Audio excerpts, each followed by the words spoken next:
There is nothing, only warm primordial blackness. You're conscious ferments in it, no larger than a single grain of malt. You don't have to do anything anymore. Ever. Never, ever. Never, ever, ever, baby. An inordinate amount of time passes. It is utterly void of struggle. No ex-wives are contained within it. An awareness creeps up on you. A mass lies hidden in your dead angle, soaking in some lurid acidic sauce. It's bloated and shameful, a ball of meat surrounding you. This is a terrible line of questioning, and it will only lead to more awareness of the meat thing. There. No ball of meat. No light in the formless nothing. Just nice women.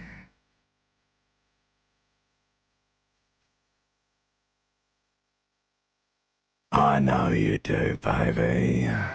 I know. Coming right up, sir. Smooth passage.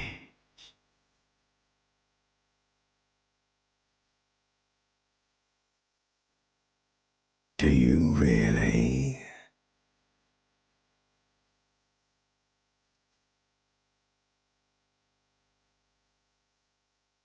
You wouldn't like it if I told you what was back there.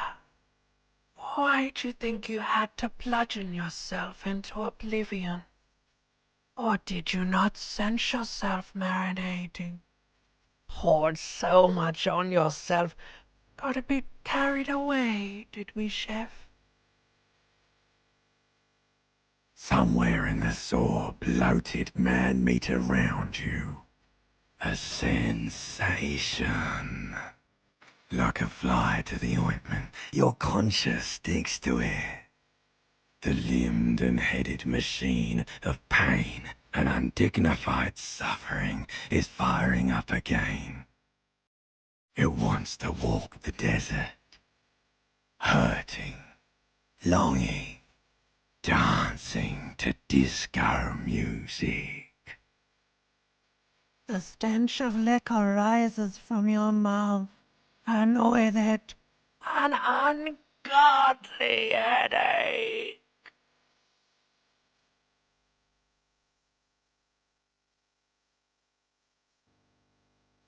A fiery streak penetrates your skull, trying to force your eyes open. It's a sound, a clarion call from hell. Somehow, you know what it is. A Caprice Canema motor carriage.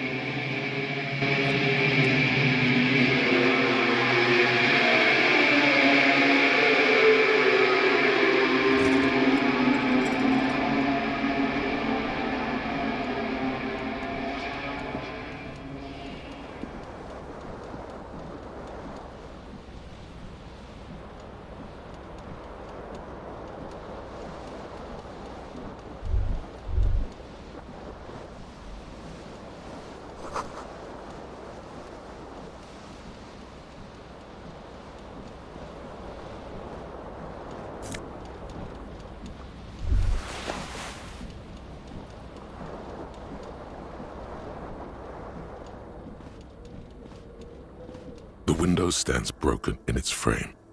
Cold wind blows in.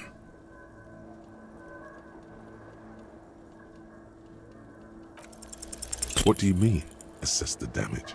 How would you do that? What are you even trying to do?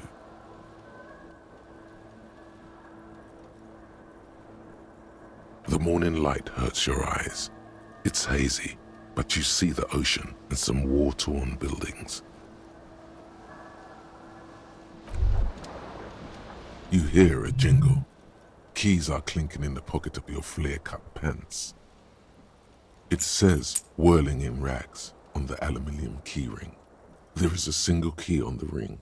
The number 1 is etched on it. It should open the door. The Whirling in Rags is a hostel cafeteria on the urban coast, frequented by dock workers.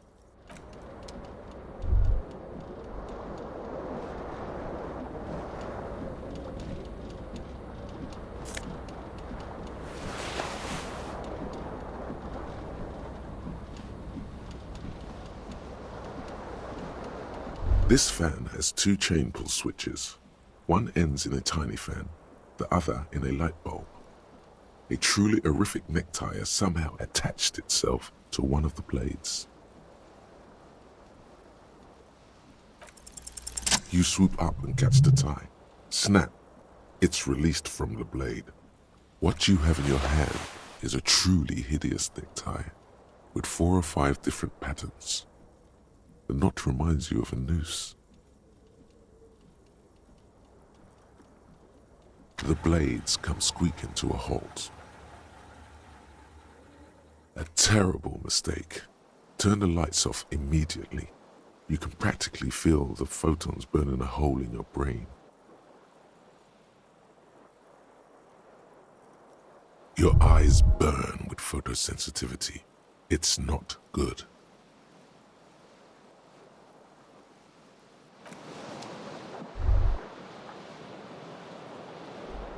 The fan stands still.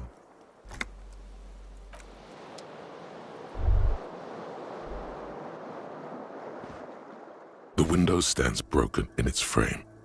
Cold wind blows in. The shards face outward. Whatever broke this window came from the inside. A fine web of scarring covers the back of your right hand, but none of it is recent.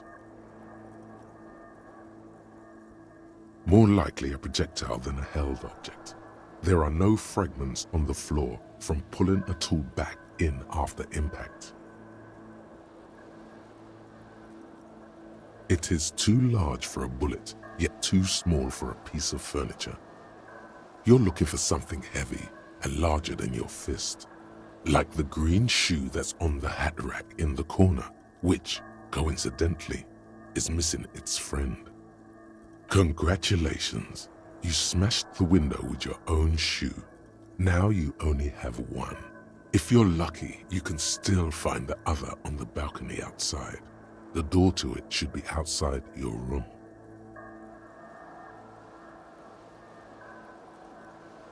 You mean someone else took your shoe off and smashed the window with it? This person also forced the drinks on you.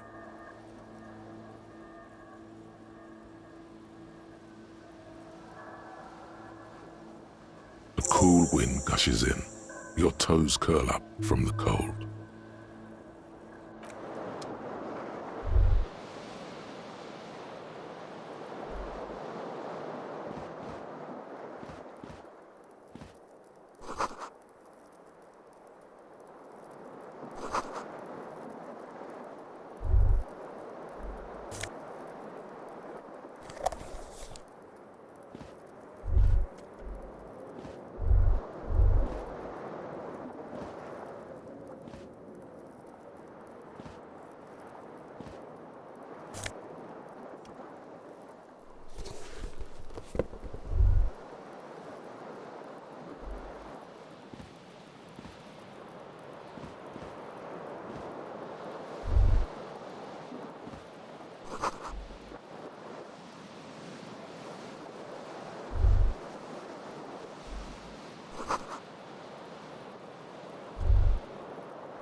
A mirror hangs above a bent and broken sink. In a fierce discharge of masculine energy, someone has ripped half the faucet off. Was this not the same Elon that founds empires and lays waste to cities, virile, uncaring towards the little things? Probably not, no. Hot water sprays from the faucet's base, and steam covers the mirror. You cannot see yourself. just a vague impression of a man. Suddenly, you realize you have no memory of the face that awaits you there, underneath the soft vapor. Really, all recollection of the person you are, the people in your life, and even the world you're in has drowned in a sea of blood alcohol. This was no mere night of drinking. It was a deluge of world-ending proportions. As you slowly reach your hand towards the surface of the mirror. Abort. You clearly have not thought this through. You won't like what you see there, and you will never unbecome it.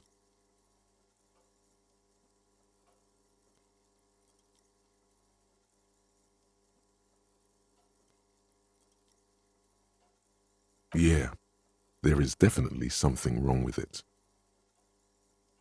Where to even begin? There is the bloatedness, then the swollenness. It's like there's an upholstery of alcohol underneath your skin. It's not. Your nose feels like a small balloon in the middle of your face. It hurts when you honk it. It doesn't appear to be a particularly tiny nose either. Not with all the drinks it's absorbed for you. It's not. It's swollen and snail-like, wriggling between your fingers. Don't be scared. It's only your face. It's not like anyone's going to see it. Behold. You have no idea who this thing is, do you? Whatever it is, at least it's dead now. There's clearly rigor mortis on your face. Oh wait, is that an expression? Are you trying to make an expression with that face? Please stop. It's horrible.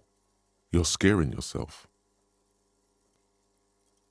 You can't, can you? It's like it's not even voluntary anymore. You have worn that grin into your face, and now it won't come off. What does it even mean? What is the emotion you're trying to convey?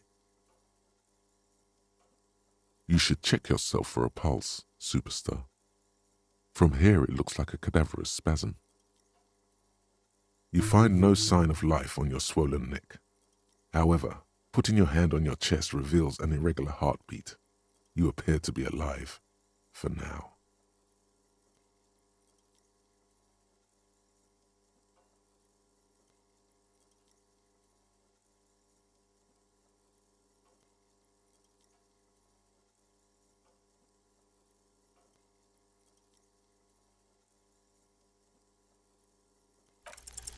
It belongs in the new, the third decade of the current century. Enough time had passed from the failure of the revolution that, for a fleeting moment, free market economy seemed like the ultimate, uncontested way of life for our species. Things were good. It was smooth sailing. People made gold and champagne-tinted interiors and facades to suit the times, calling this the new style. But more importantly, disco happened. For Revachol, your city, that meant only one thing. Guillaume le Million. If it doesn't rhyme, you're not pronouncing it right. Out of the dazzling swirl of disco music, in an open-air boîte de nuit, somewhere in Revachol West, Guillaume's blonde mane appeared on the screen. He sang some bullshit. Then he made the expression. Everyone loved it. Maybe you thought some of the stardust would rub off on you. Maybe it did. Either way, it's all gone now. Only the grimace remains. The click is used to spur on a horse. It also features heavily in Guillaume le Million's regional mega hit, Don't Worry, Your Pretty Little Head. Some 20-odd years. There is a vast ocean of time between right now and the expression. Looking good on you, or anyone. Humanity has run aground in that time. It's a different world now. The expression is a relic. You have some understanding of the near history of disco. The rest is darkness, aside from the useless fact that the motor carriage outside was a caprice canema. It doesn't have to be. You can swoon over Guillaume and his champagne-corked smile whenever you want to. Maybe some of the stardust will return. It's too late. Like an image on film.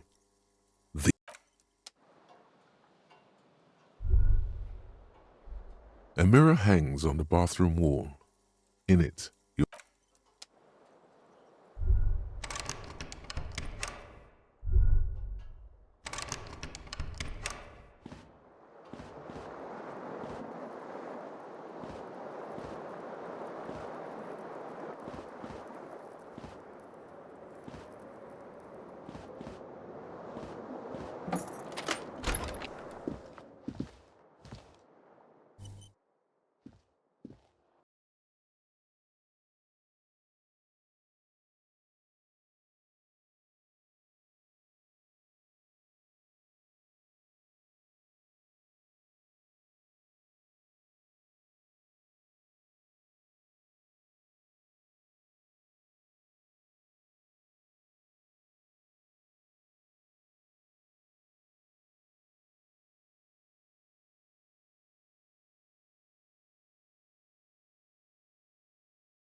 There they both are, two identical shoes, both copiously green and indiscriminately snakeskin, reunited on your feet, like two baby crocodiles.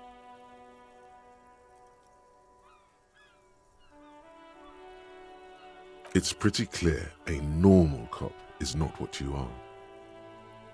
Good, they're balanced, comfy. Feels like the only good thing about you right now, truth be told.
Why don't you go and talk to him, okay?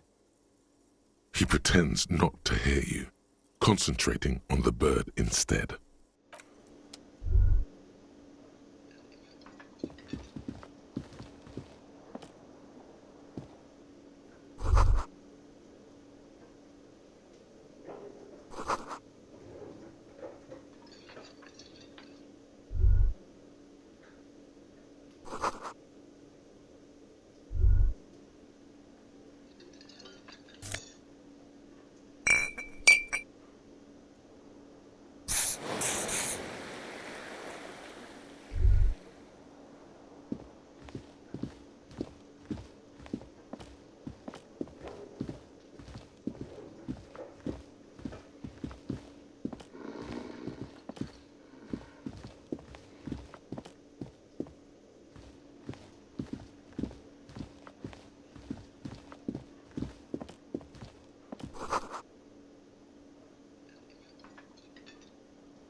Hello, sweetie.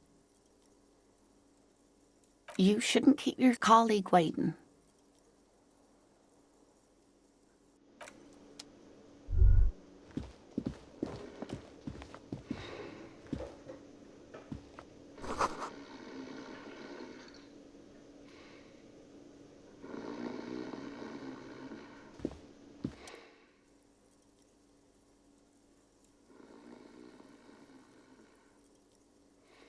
A colourful piece of plastic is dangling from his carabiner.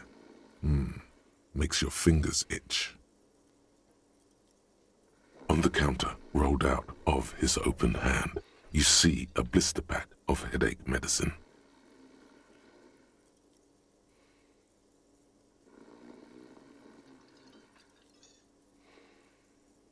It's a dock worker's ID, doubling as a shift card and a job permit. A young, able-bodied man stares back at you from the photo. Santiago S. John. The man does not mind. You probably need them more than he does. You've just picked up some magnesium. This item is stored in the bottom left corner of the screen above your character portrait. Use magnesium to heal your morale if you have morale damage.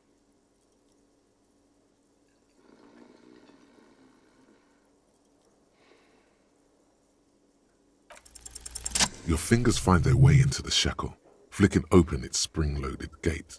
The metal loop holds the plastic ID and a leather-bound pocketbook. The man emits a loud snore. Is he about to wake up? Doesn't look like it, but you never know. Better be quick. You slip the plastic ID card out of the loop and pocket it.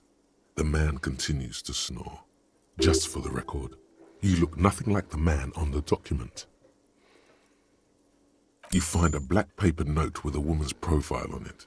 Seems like this woman lived centuries ago. The note says, 5 Real.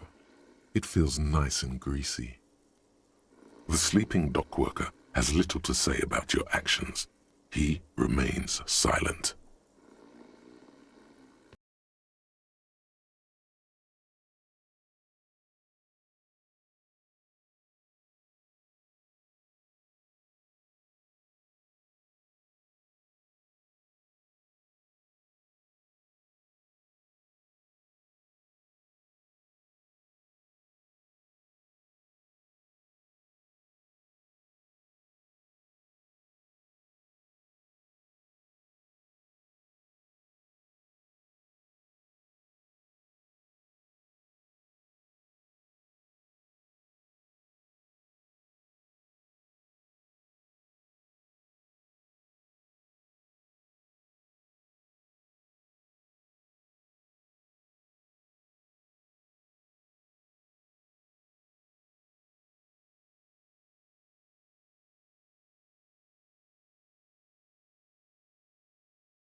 Identification card is a serious matter.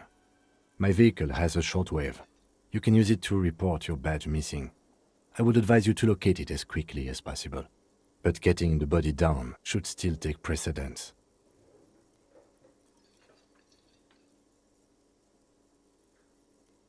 Talk to the manager. Then we go out back and take the body down. We all feel that way sometimes.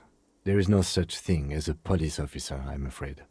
What remains is that there is a dead body in the tree. Someone has to figure out who put it there. If we don't, no one else will. And then, soon after, dead bodies would be dangling from all the trees. But first, we have to take it down. After you, officer. Lieutenant Kitsuragi is now in your party. You can talk to him whenever by interacting with him.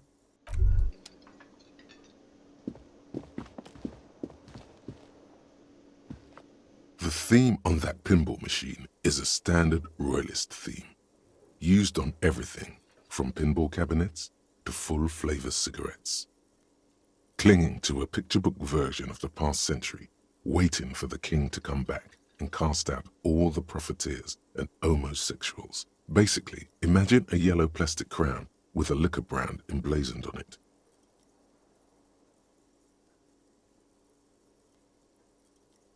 The sentiment is called anti-centennial nostalgia, pining for a time before the turn of the century. It's common even now, after 50 years. Hello, sweetie. Wait, who's Sweetie? Why, you are, officer. And have you found anyone to be sweet to?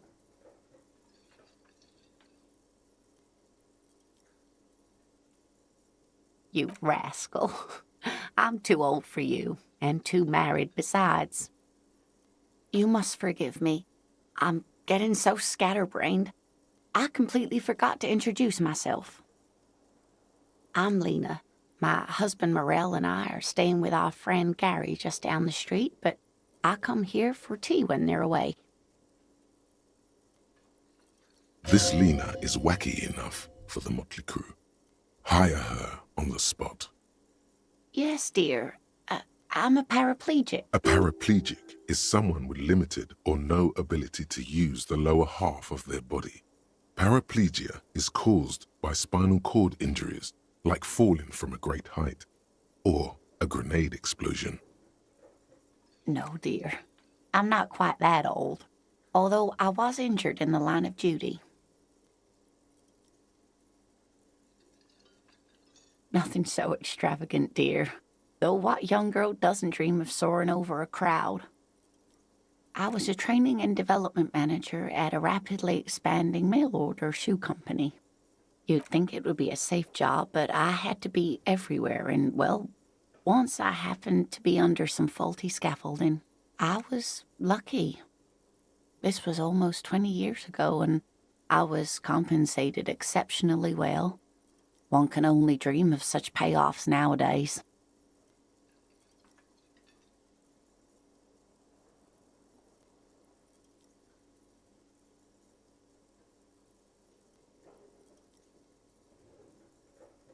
That's quite all right.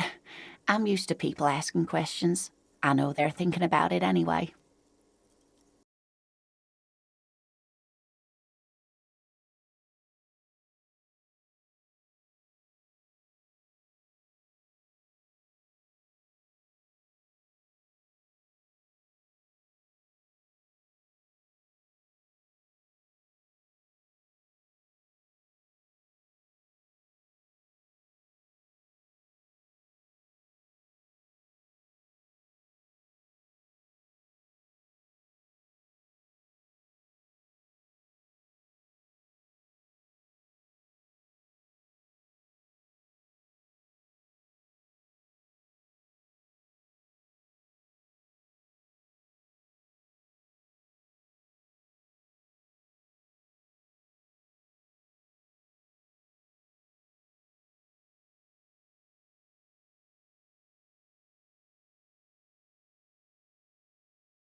Oh dear, you really only knew what year it is. It does look like you're having trouble remembering things. History and places, reality in a word. It's very odd. A sigh. The lieutenant buries his nose in his notebook. But maybe a fresh set of eyes is what the world needs, and while I'm no doctor, such bouts of amnesia are often temporary, so I wouldn't worry too much. Someone more educated in sweeping matters. Maybe you should ask. No, I'm not an encyclopedia. I won't be a guide either. I'm a detective. Of course. Then I don't know. Someone rich, maybe? Wealthy people are educated. Though I don't know where you would find a wealthy person in Martinez. That's a good point. This doesn't look like Rich Central. Of course, dear. Good luck with your case.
Good for you.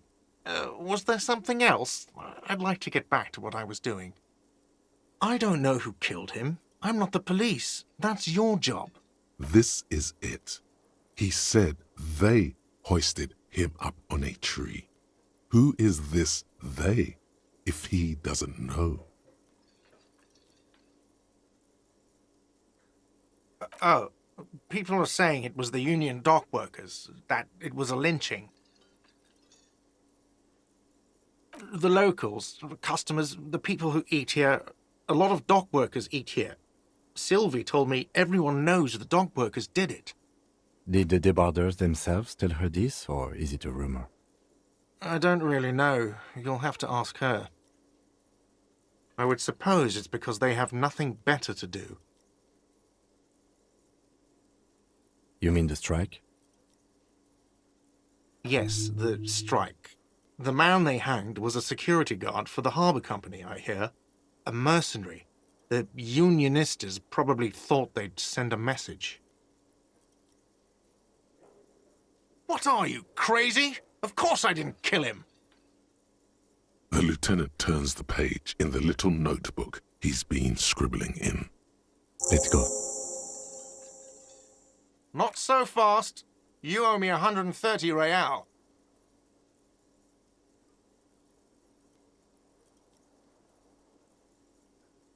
Oh, excuse me. You owe me 130 real. The IIR, or Inter-Isolary Real, is the global reserve currency. Whatever part of the world you're in right now, it's safe to assume he means you owe him some money. No, you don't owe me street cred. You owe me money. You owe this establishment 130 real.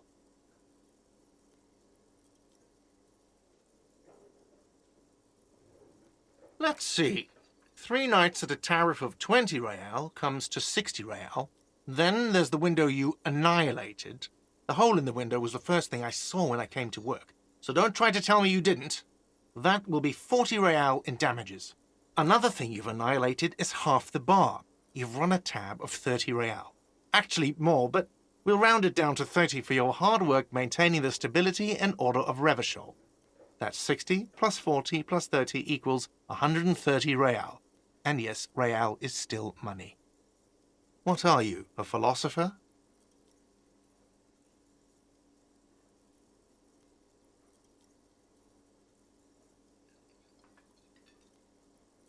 Money is what grown-up people use to pay for things. Things like this hostel room or 8 bottles of potent blend and 9 packs of Royal Extra. We use it for everything, really.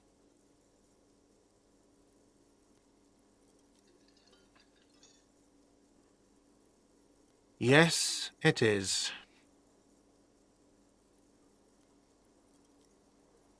There's a shuffle of nylon as Lieutenant Kitsuragi looks for something in the pockets of his orange bomber. I'm sorry, but he has to pay. I can't let him stay here any longer if he doesn't. If he doesn't have the money by tonight, then... Officer, maybe you're better off working this from home for now. You live in Jamrock, right? It's not that far away.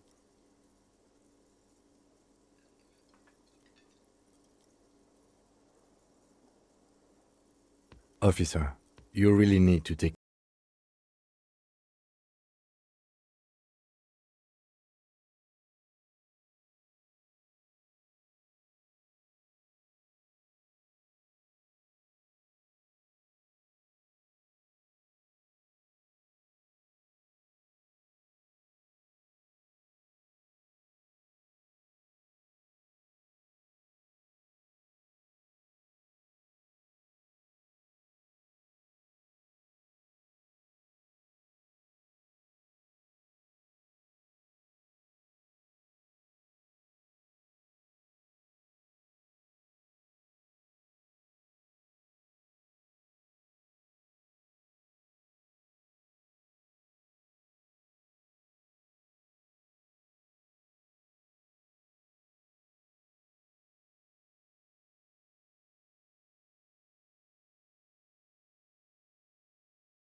An old call box with a matrix of push buttons lists all the companies in the East Delta Commerce Center.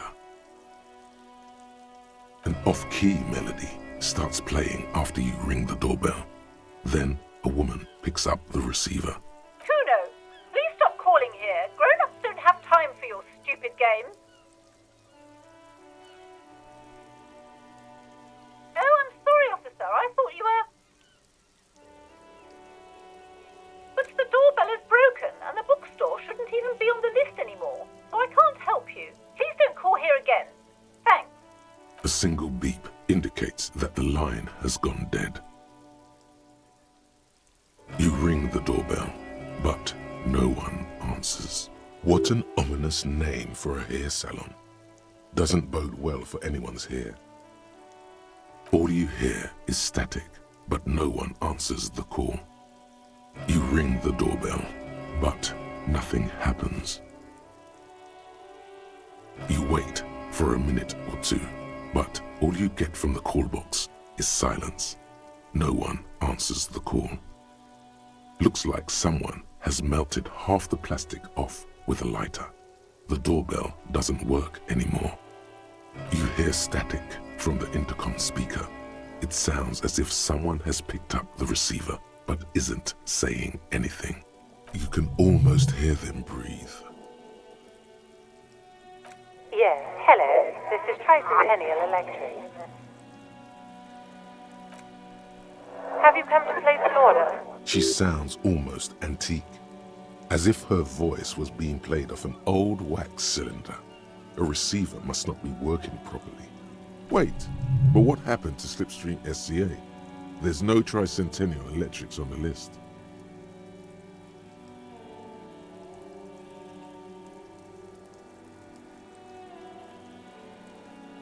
My God. The lieutenant exchanges a look with you. It's you. My God. I didn't think I would hear your voice. She must be mistaking you for someone else. Who cares that you don't remember her? Just go along with it.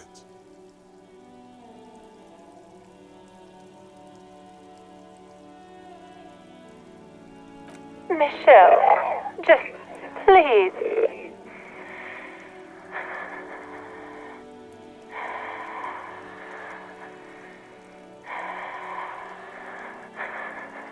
Why did you even call? I don't understand. You've been gone for months. I thought you didn't care.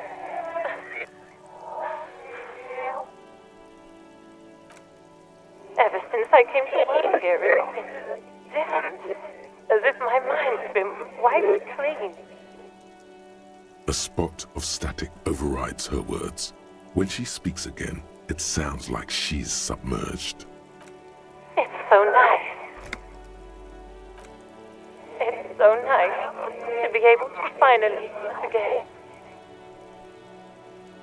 She sounds like she's about to cry. She doesn't answer. Silence. The only thing you can hear now is static and waves washing ashore on the bay.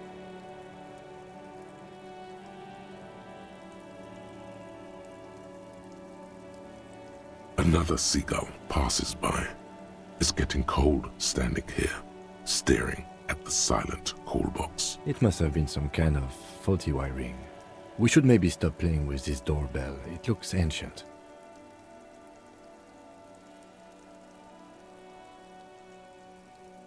You press the number sign on the keypad that terminates the call. 12 name cards on the call box read. Silence. No one's home at Fortress Accident. Silence. No one answers the doorbell. Nothing happens after you ring the doorbell.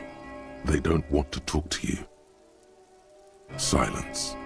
No one answers your call. This button looks new, but someone has removed the name card. Nothing happens when you try to ring it. Huh. This button looks new. It's probably not connected yet.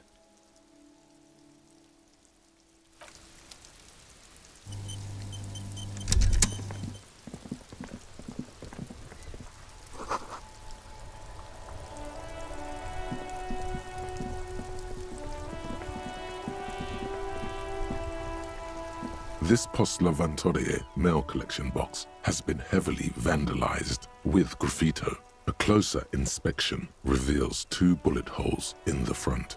A faint sticker on the side reads, RCM Emergencies Desk number 8102, with a slogan, Mankind, be vigilant.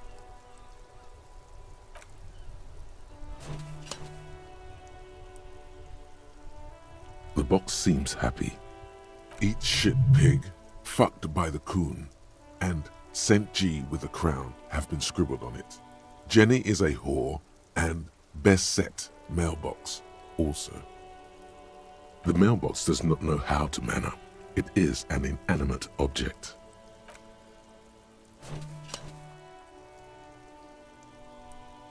The box seems happy. Eat shit pig, fucked by... The mail collection box seems cathartic, thankful even. So do you. You shudder. Then you swallow.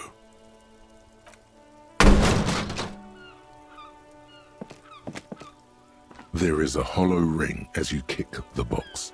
It sounds like it's mostly empty. Your toe hurts now. Your toe has suffered damage.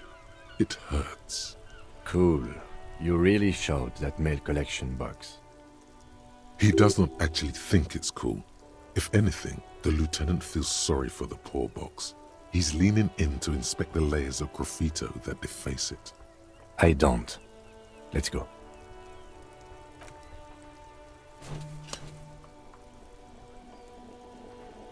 The mail collection box has no faith in your psychopathic manipulations.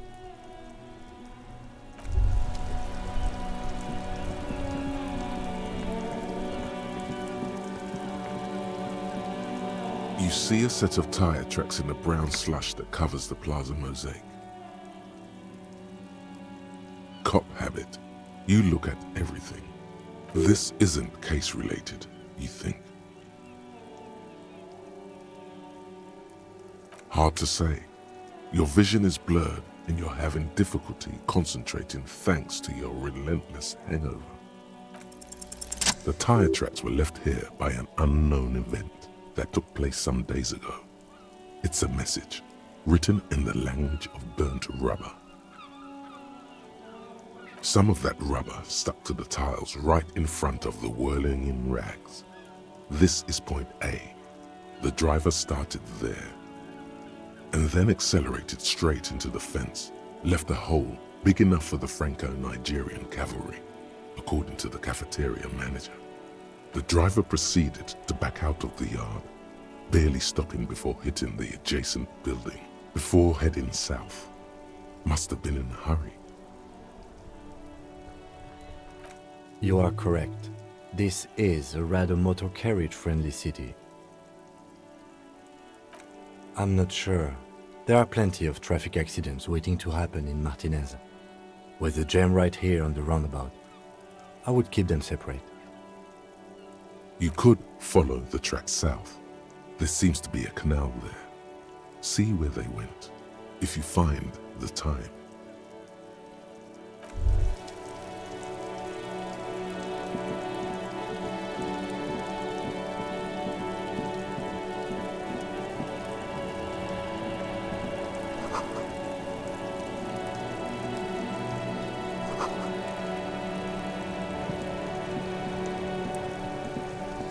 This trash container is locked.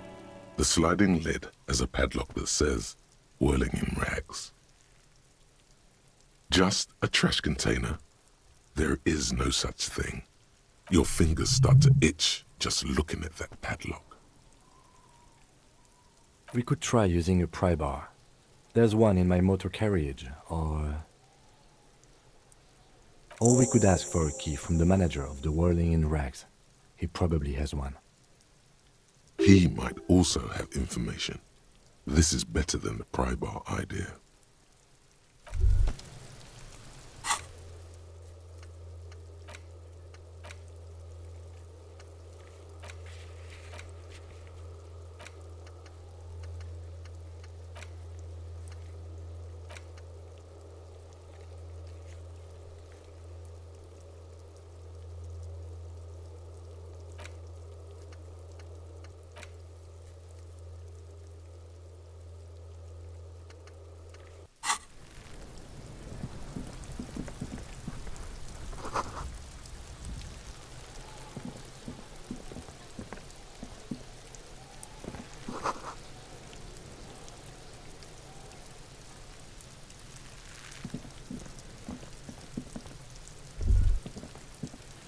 corpse looks at you with bulging white eyes. The face around them does not look human. It's swollen and ready to burst. His lips are fish-like and his tongue like a ball gag in his mouth. You seem to be holding your breath. A cargo belt twists his neck at an unnatural angle. The body below appears stiff. It's letting out an ungodly rot. The smell seeps in even through your clenched nostrils. Active decay. It's okay to throw up, officer. No one is judging. He's about to blow! Cock's gonna blow, Kuno!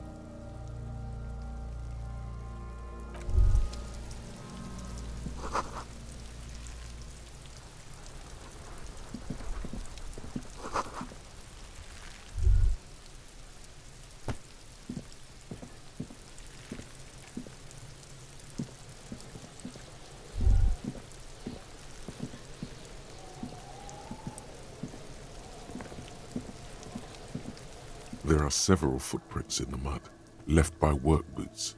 Anywhere from 6 to 12 pairs have walked here. Heavy workers' boots with reinforced toes and hobnails, all over the yard. Isn't this something an industrial worker would wear? Noted.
Maybe more than 12. No, 8 pairs of boots have shuffled back and forth in the mud.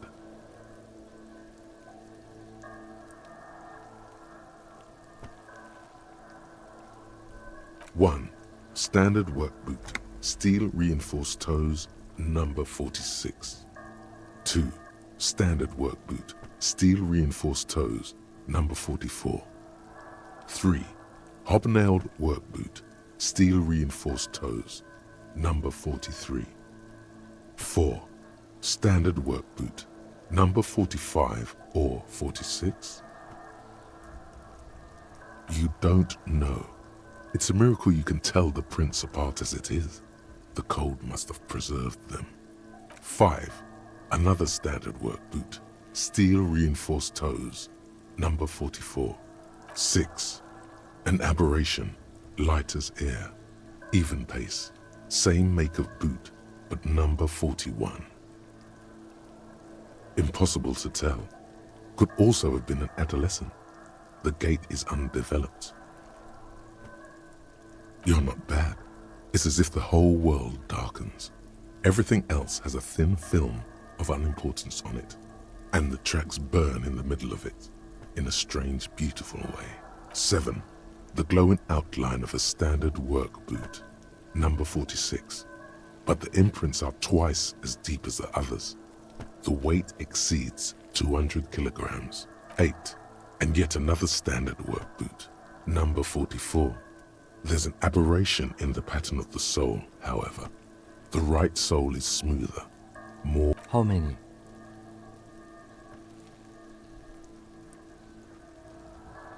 I was pretty off then. I counted 20.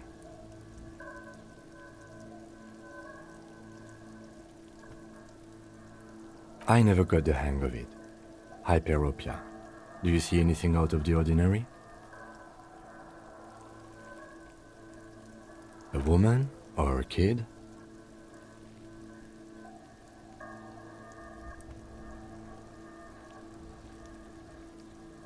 Understood. Anything else? 200? Could it be the combined weight of two people, one carrying the other who's tied up? Let's say a heavily built worker carrying a similarly built, soon-to-be-dead man. He might be right. 200 kilograms of living weight is unlikely.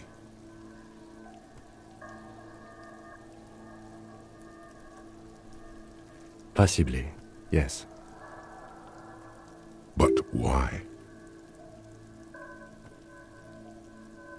Yes, they could have used a makeshift stretcher or just march him up to the gallows.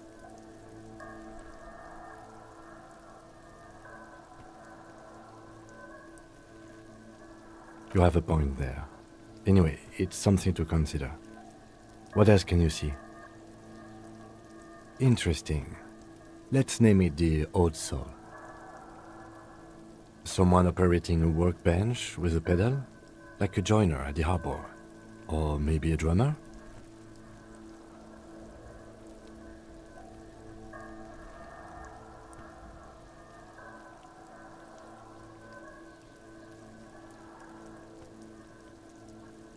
A drummer only uses their right foot for the kick drum. You're right, it's stupid. Perhaps it could be a driver. A driver would wear the right shoe before the left. The accelerator is on the right.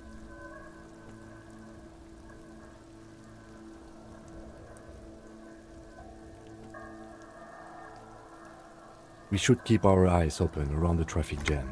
See whether anyone strikes out as a potential suspect. Seems prudent, no? You're right. Let's keep a low profile. A week, maybe? 7 days would fit the time frame provided to us by the caller, who reported the hanging. It is not impossible. I pulled last week's forecast for coastal Havashol. 7 days below freezing. The day before, the day of his hanging, was the last warm day. Correct again. Sub-zero temperatures would preserve the tracks in a good state. The commotion here could have taken place a week ago. What do I think? A mob of people brought something heavy to the tree. One of them was carrying the victim. They shuffled around, especially under the tree. Then, after hoisting him up, they stood in a semicircle facing his direction. At first glance, this appears to be a lynching. Indeed, they all stood in a row here and looked at the tree. Yes, everything fits so well. Carried him over, hoisted him up, watched him hang. This is easy. The lieutenant's eyes narrow. He's thinking to himself. Either way. What else?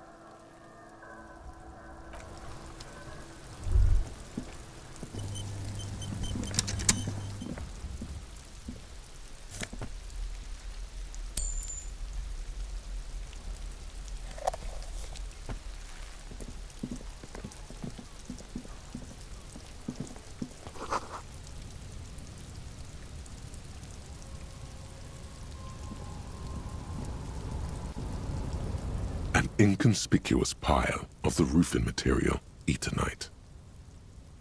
It's nothing. Someone just left some roofing material slanted against an old shack. Glad you asked. When junior researcher Olari Tal invented Eternite in the Vatna Polytechnic Institute some 30-odd years ago, he thought it would last forever. Hence the name, Eternite. Sadly, the only lasting thing turned out to be the material's highly carcinogenic effect. Because there's a secret door hidden behind the panels of Eternite. That's why they're too orderly. There it is. You see a shabby little door.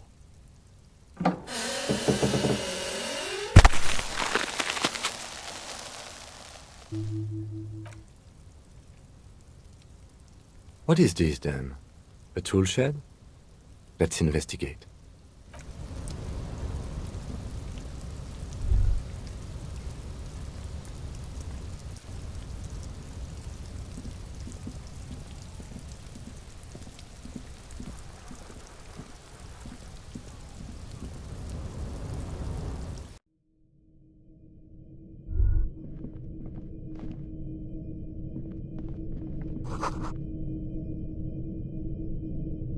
Be still, my beating heart.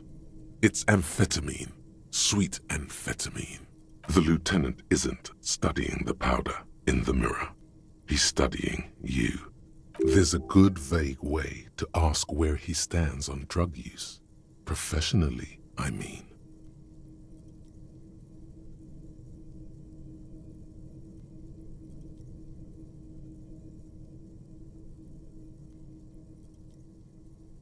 Perhaps not.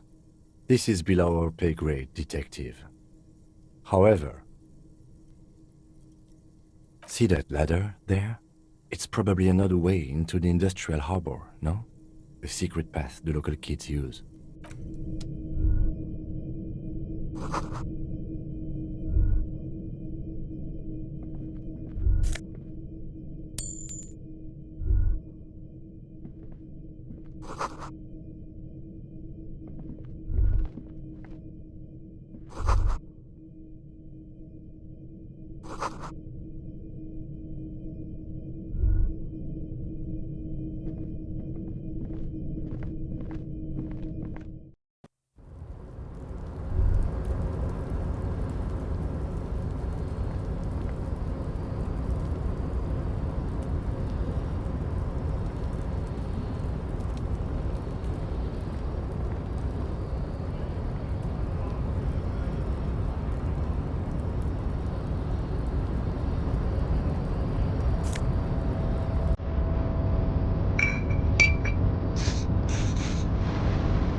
Kuno, the pig's getting pretty close to me. Come to snuff my shit out, I think. Looks like it's time for me to go, Kuno. Pig's come to take me in. I'm going away for a long, long time, Kuno. Going away for life. What's going on there? Fuck are you trying to pull, pig? Murder was the case they gave me.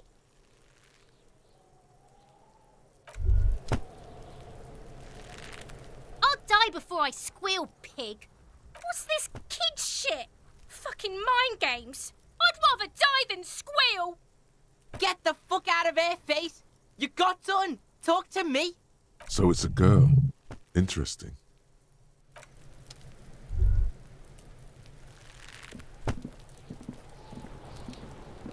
Kuno's got this. If there ever was such a thing as an ugly kid, then this is it. He's almost exquisite in his ugliness, like a gremlin. Oh yeah, nappa comfy, Kuno.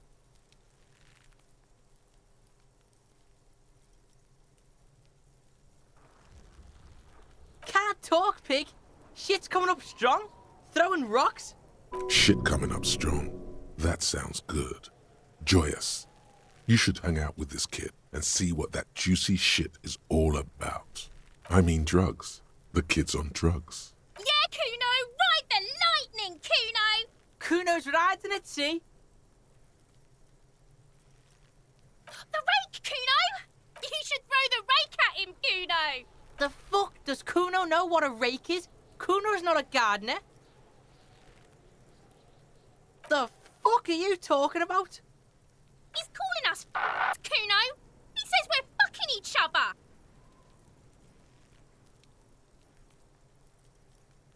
We shouldn't do anything. I don't tempt such forces. You will see. The language these kids are using, pure unfettered id. There will be no reasoning with those creatures. Fuck no! Kuno doesn't buy that shit. Fucking entrapment shit. Fast. This kid has got street smarts. Alright, entertain the Kuno. Show me what you got. What you got there? What you got, huh? The kid moves his hands like a basketball player dribbling fast. Shitload pig. What's your question? Don't tell the pig shit, Kuno. This is where you quickly ask him questions. Real cop questions. Like a cop. Kuno's fuck gimp. Kuno uses the fuck gimp for target practice. He's trying to hide the fact that he doesn't know. Kuno knows what you meant. Kuno's not a snitch. That's all. Trying to make Kuno sing into the popo phone. Probably climbed. Kuno was busy down the road when that shit went down. You heard Kuno. Kuno wasn't even in Martinez. Kuno wasn't in Revachol. Kuno wasn't regional. I don't know. Some fucking... Mesk or I don't know. Some other place. Night City. Kuno was in fucking Night City. There is no Night City anywhere. That sounds like the name of a city in some pulp science fiction novel. Kuno gives this info out on a need-to-know basis, and you don't need to know. Kuno didn't smoke the gimp, if that's what you meant. Thanks, Kuno. That's one name you can now cross off the list. Just a couple of pigs sniffing around in the dirt.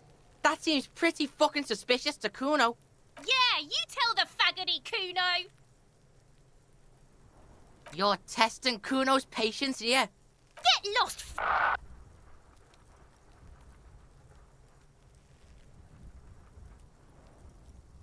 Kuno's Kuno, pig?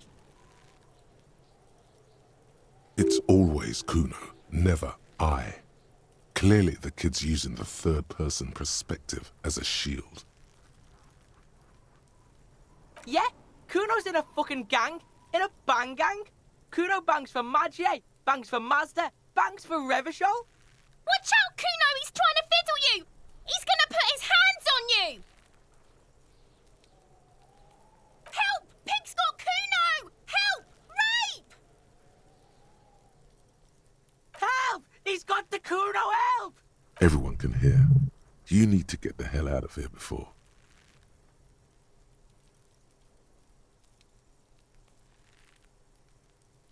Everybody, please! Escalate, Kuno! His dick is out! You're afraid!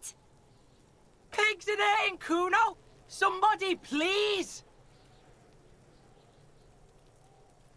How did we get here? How did this happen? This makes no sense. There may still be a way out. Just appeal to his reason.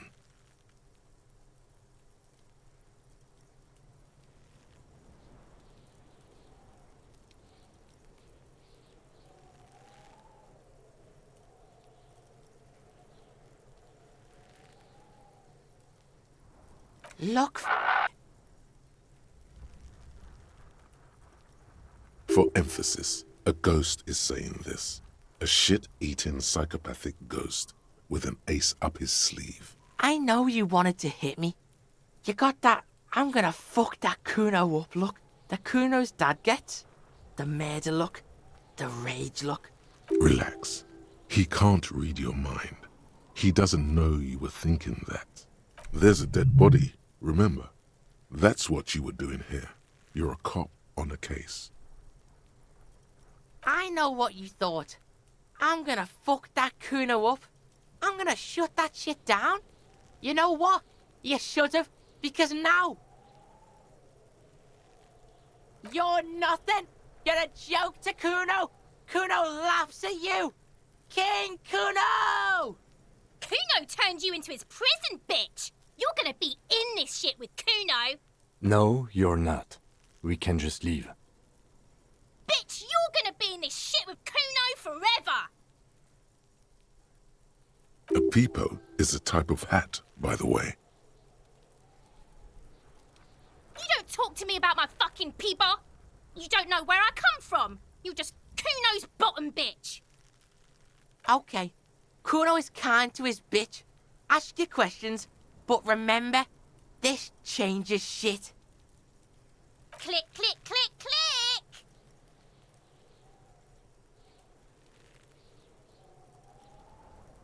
Right, pig, this is where Kuno plays with his little wooden choo-choo.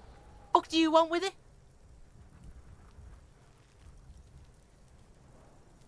Dunno. Kiptas gardener used to work there. Kipt is a pejorative term used to describe people of South Seminese or Areopagite descent. It used to be a common first name among the Areopagites of Ilmara. Not so much anymore.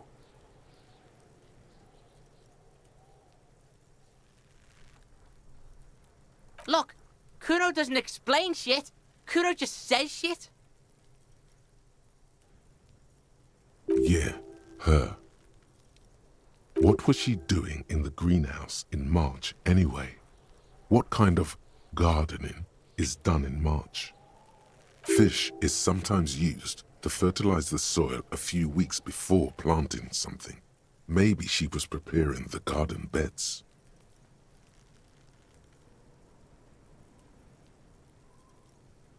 Yes, it seems suspicious. You don't like things being like that. Suspicious. Don't be wondering about Kuno's shit, pig.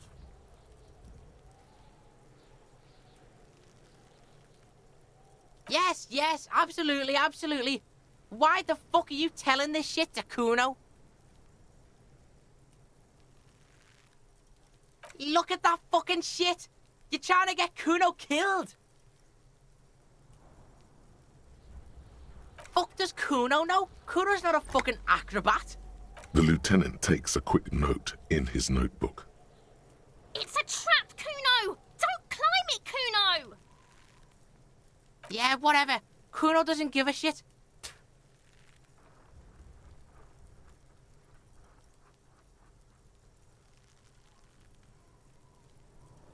The fuck about it?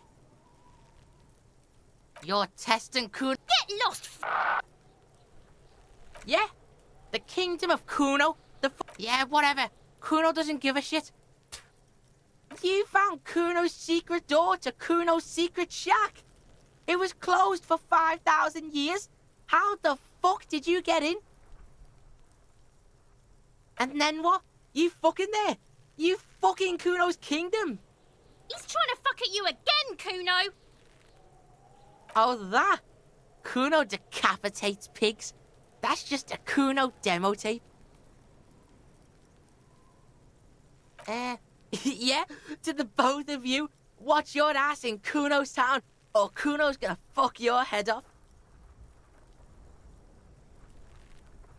Oh, that?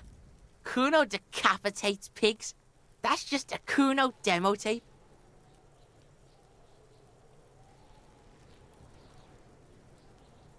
Yeah, Kuno plays on snuff radio, fucks pigs, live, fucks their heads off. Kuno's a cop killer. Oh, that? Kuno decapitates pigs. Too brutal for you, huh? Kuno fuck your tongue off.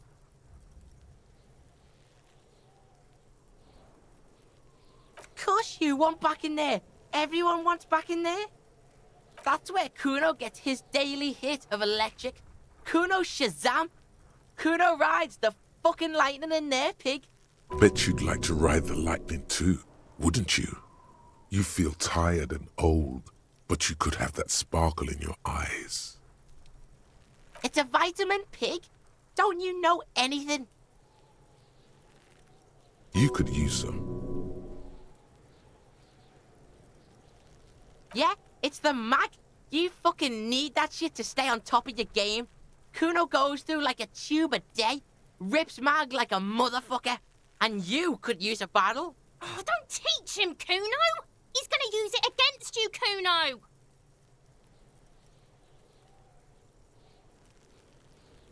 You're not getting this, pig. It completely takes away the hangover. It's like you didn't do anything. Like you stayed home playing with your choo-choo. Fuck you, pig! Don't do mag! You're gonna OD and you're gonna fucking die! Course you fucking can. How do you think Kuno made all the docky boys his gimps? Just gotta fly, pig.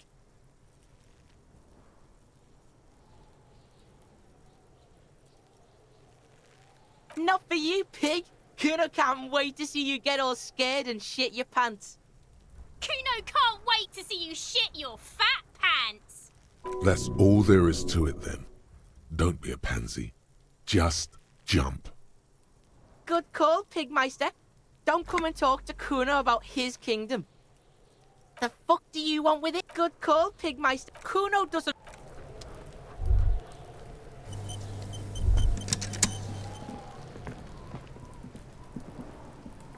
I'll die before I squeal, pig. I come from the woods, good Davidu. You don't want to go there with me. You don't want to see what I've seen. Don't be traumatizing here. Get the fuck out of here. I'll die before I squeal. You don't want to fuck with me. I got my hands bloody. I'm not here, pig. You're not seeing this. You can still see the top of her hat from behind the fence.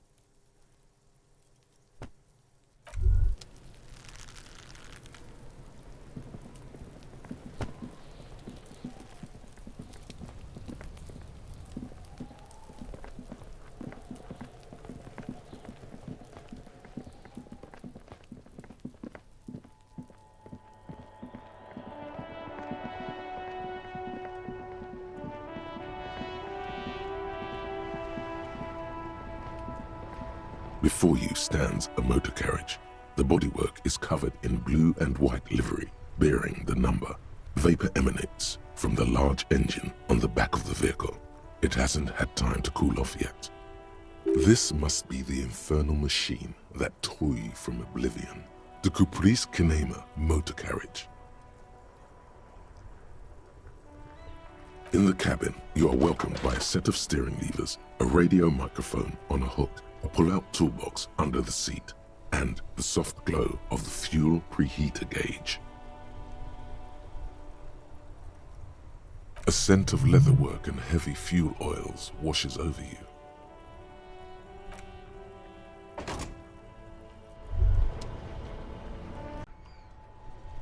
Inside, you see a set of steering levers, a radio microphone, a pull-out toolbox, and the soft glow of the fuel preheater gauge.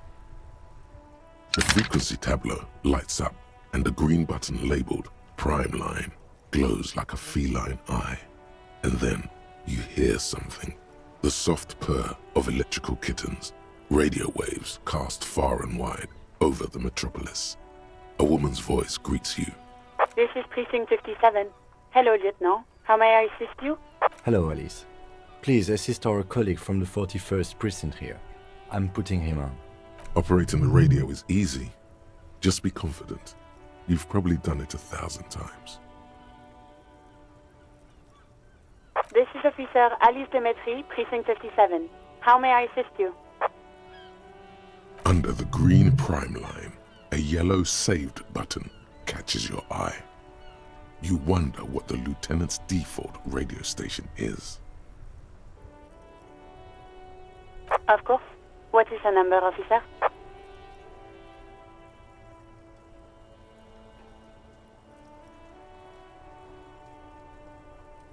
Officer? Just a second, officer.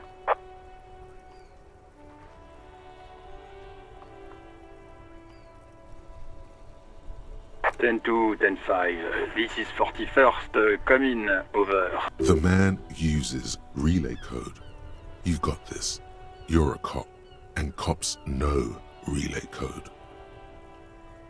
10-4, message received. 10-5, relay message. What's your status? Over. 10-18, state your message, sir. 10-9, over. 10-4, message received. This is a very serious situation. I need to 10-22 the captain. Over. Is it him? What does he want? says he lost his badge and needs to report it. He what? He lost his badge? Who lost his badge? Dick fucking Mullen. Who do you think? It's Officer Dick Mullen from the bestseller Dick Mullen and the Lost Identity. Dick Mullen is not your name. It's the name of a fictional detective who would not lose his badge. Defend yourself. Immediately. They're laughing at you.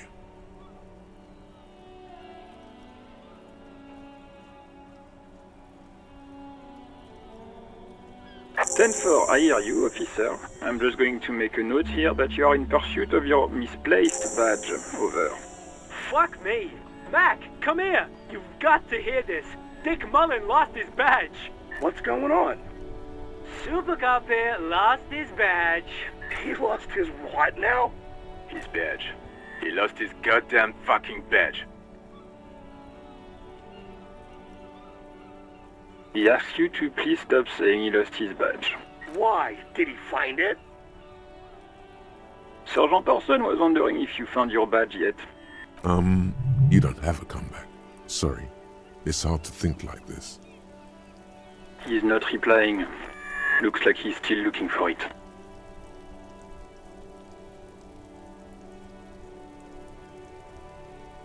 "10-9, come again. I didn't get that. Over." New heights even for Captain Sober. Ask him. Ask him if he's lost his gun, too. Sergeant Orson wants to know if you lost your gun too. Check your pockets. Check your... Holy fuck. You don't know where it is, do you?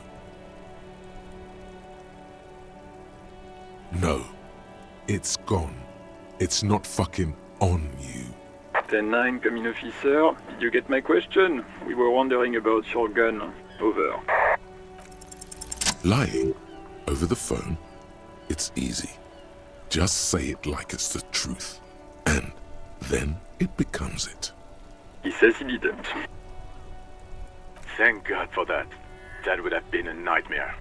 I don't even want to imagine the poor prick who has to relay that kind of news to the captain. Losing his badge is bad enough. Tell him to find it, and fast. We can't have some gangbanger running around with it. We're all glad to hear you've not lost your gun, officer. You need further assistance.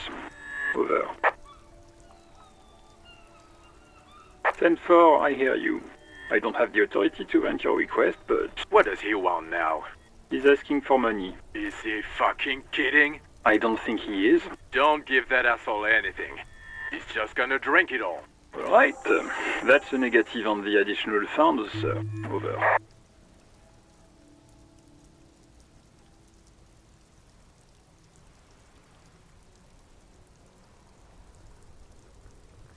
He says it's important to the case. He isn't getting a red cent. You can tell him that. Request denied, sir. Over. Anything else, sir? Over. Okay, 10-4, sir. I hear you. Relay your question. Over. Wait. Before you say anything stupid, think it through.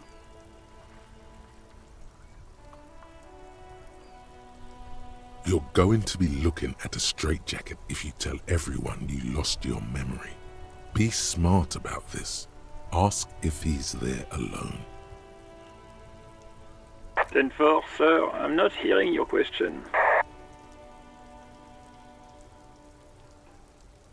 That's a negative, sir. I got 10-12 visitors present here. Over.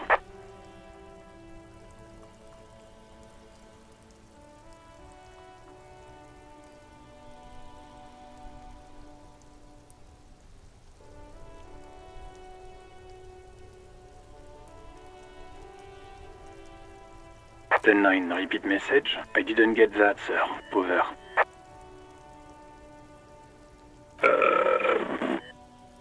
What? What is it? What can he possibly still want from us? He seems intoxicated and keeps asking me to call him by his name. Mullen's drunk and emotionally aggressive. That's new. Wrap it up. Don't indulge in his drunken antics.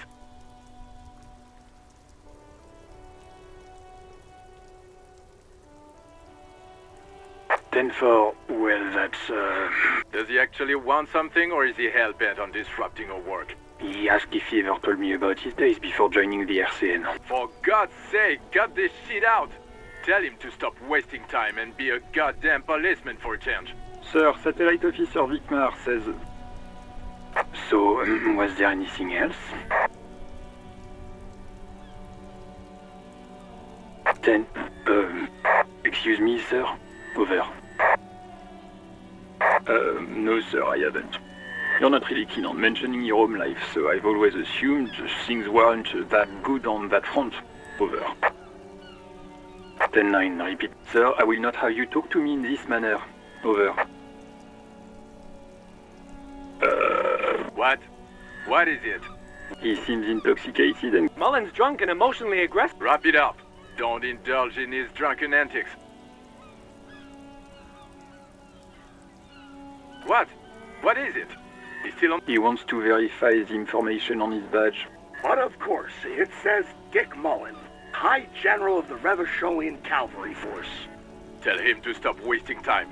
What do you need, sir? Over. Understood, sir. Over. Roger that. 10-10. Over and out.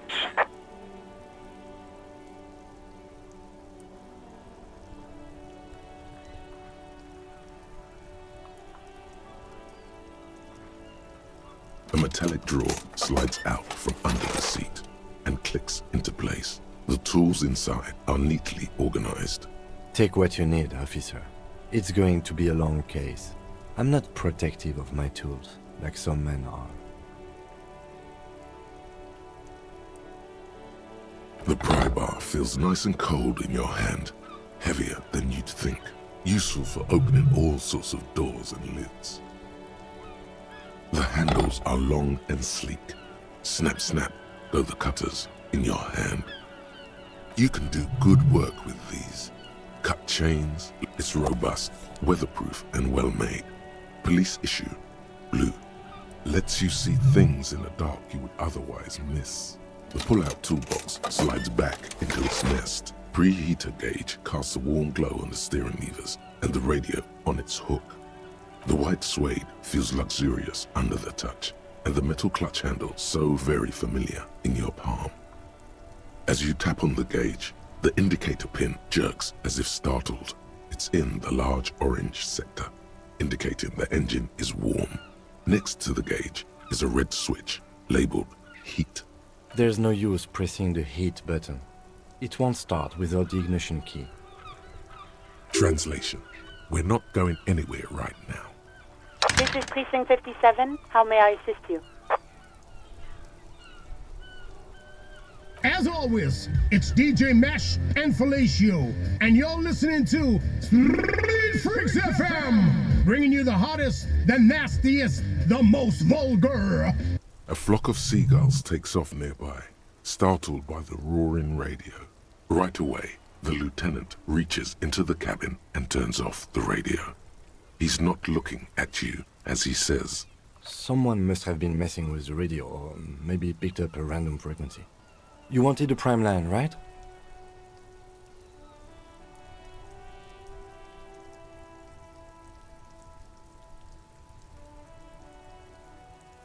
Oh, is that what it was called? Go for it. Turn the radio back on while it's still on the Speed Freaks FM. Souped up motor carriage for one bad mama's boy. For the heavier foot and the freakier. God damn it!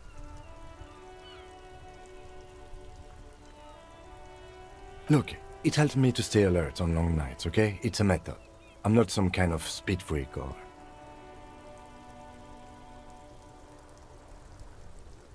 You would be too if you had this motor carriage.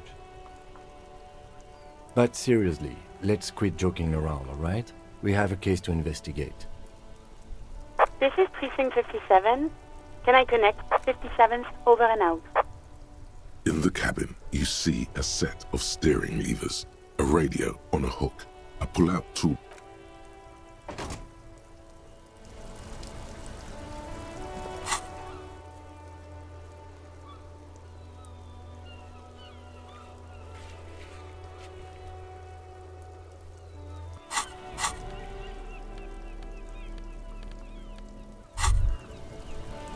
Hear that?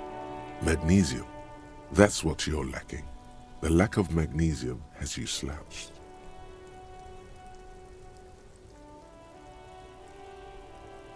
Yes, and it's critical. Look at yourself.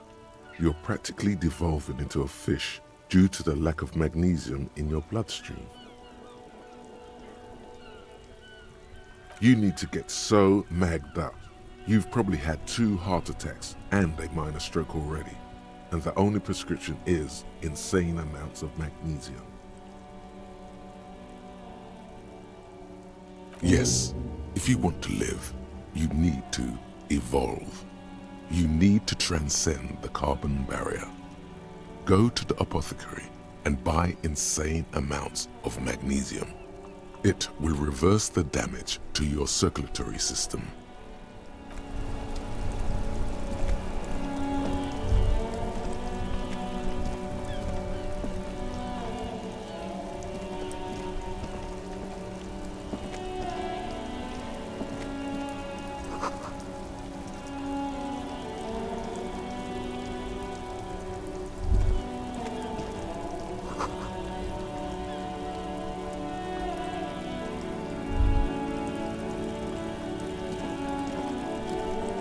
The RCM in Martinez.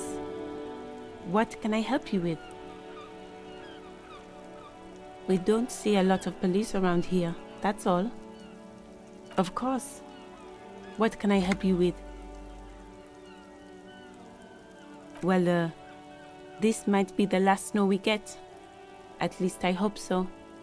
Snow has nutrients in it. Helps everything green up in the spring.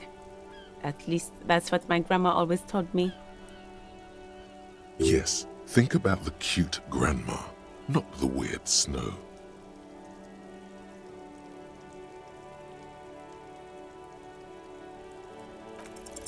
Stop looking at her. Look around. What do you see? That's right. And the canal, the bookstore, the harbor gates. This is a great vantage point for keeping an eye on you. No, of course not. I don't understand what this is about. The kid did this, right? The red-haired rat? Can't say a sentence without or kipped. He's always giving me trouble. Maybe you shouldn't be. I mean, you do your job, but that kid is beyond help. And he certainly won't help you. You've been resting here for quite a while, haven't you? Yes, I'm tired. I understand. The RCM isn't welcome here, and the locals want to keep an eye on us. There's silence, the smallest of smiles. That's okay, miss. Do what you have to do. I think we're done here. Let's go. Of course. Where to? What do you mean? Yes, sir. District of Martinez. This intersection is called Roundabout North. He knows where we are. He just wants directions. It's just water. No, actually, I think they call it the Martinez Inlet. There are some islands in the bay, but they're hard to reach. Some shops and a bridge. The canal bridge leads to the coast, but it's broken, I think. Some kind of accident, probably. Just coast. There's a little fishing village there, and a fish market, but that got closed down ages ago. There's the pier, the Cape Side apartment buildings, some more tenements. Not a lot, really. The harbor gates, some kind of commotion, I think. I don't follow the local politics. A fleet store, too. No problem. She's very well composed. Back straight. Excuse me? Oh, well, I didn't write it there. I'm just sitting here. I don't know anything about that either. As I said, I didn't write it. Pig is a widely used term for members of the police. It's not loving. No need to worry. We are not saying you did. Okay. Well, I didn't. Of course. I won't hold you back. If there's a corpse, then you're going to need those gloves for the autopsy. Sure, keep them. I have another pair.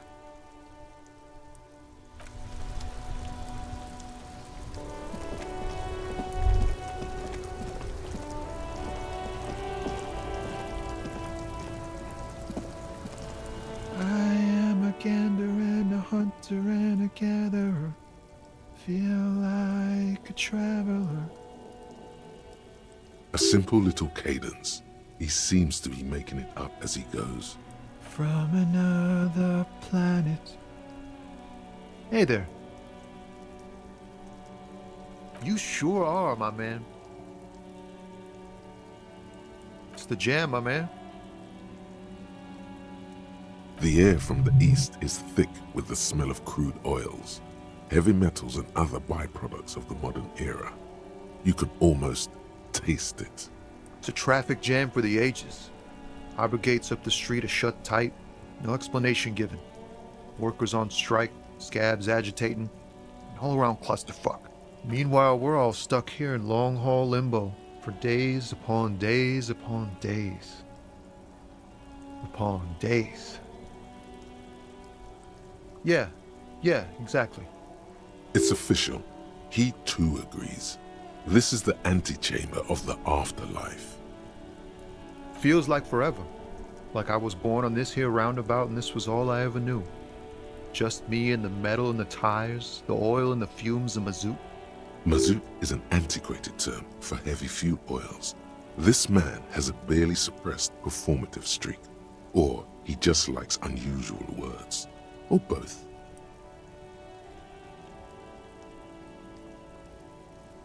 Yeah, imagine. It's been a whole week already. So tell me, what do you need?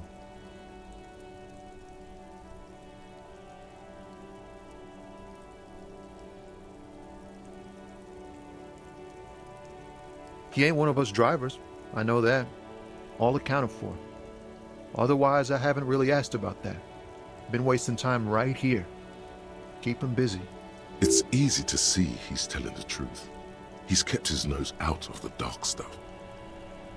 Analyzing the fundamental structural and psychological conditions of being stranded in the midst of a sea of motor lorries and their sad, despondent chauffeurs. Ask for his conclusion. A sense of surprise there ain't more bodies hanging from more trees.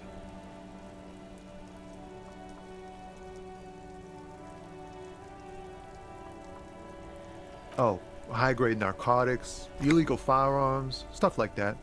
Relax. He's merely joking.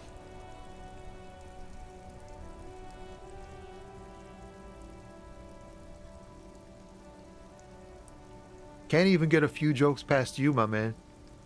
I've got another haul of found cargo. Mostly sporting goods, tracksuits, and that kind of thing. They usually get shipped to Grodd in the Occident, though we've been making headway in the Il Moran market lately.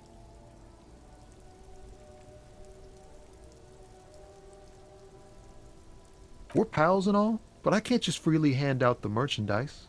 The bosses won't be happy. This rockin' beauty.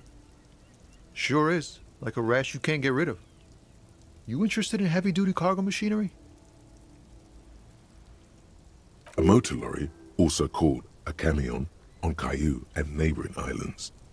This one looks roughed up enough to be some sort of found rust bucket. Maybe the A6?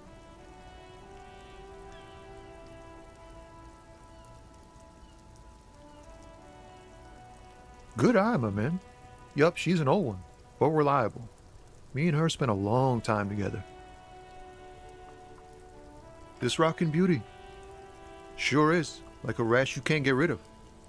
A motor lorry, also called a camion, on Caillou and neighboring. Neat. For carrying large quantities of cargo a long distance. These found tracksuits need to find their way to the kids way out in Wamrau and Laurent Bird somehow. Not unless they've illegalized sports equipment while I was on the road. The man taps his fingers rhythmically against his arm. It's like whatever's going on over at the docks. Workers got a blockade set up, making demands, no way in or out. Going on strike would probably help you dodge a bullet or two. Some pretty wild stuff, I hear. Like a giant new power crane in half the company? I forget what exactly. Good on them, I guess. I've heard talk there's a company rep in town, too. Like a strike negotiator type. They'd know what's up. Precise demands and so on. Ah, yes, from the Wild Pines. We'll meet her soon enough, I'm sure. They want to keep that money flowing in, my man. Ka-ching! He doesn't blame them, but he's not on their side. That's for sure. Maybe you should. Cops don't get paid much and the hours are long. Plus, you can get shot. Why not? The RCM is a self-managing organization that operates on donations. We promote our own leaders. It would be like striking against your own mother.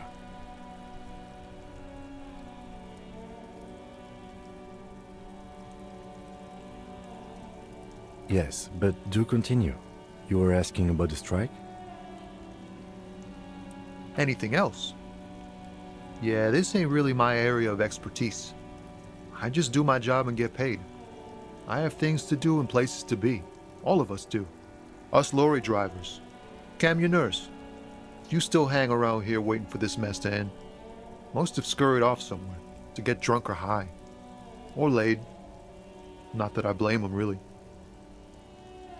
Not my thing. Chasing transient pleasures is a drag these days. I prefer the examined life now. Thinking, reflecting, observing. He tries his best to look nonchalant, but there's a rigidity in him, as if trying to conceal something warm and deep beneath a cool exterior. Huh? Oh. No, I ain't got any money. They don't want to pay for unfinished work. The bosses, man.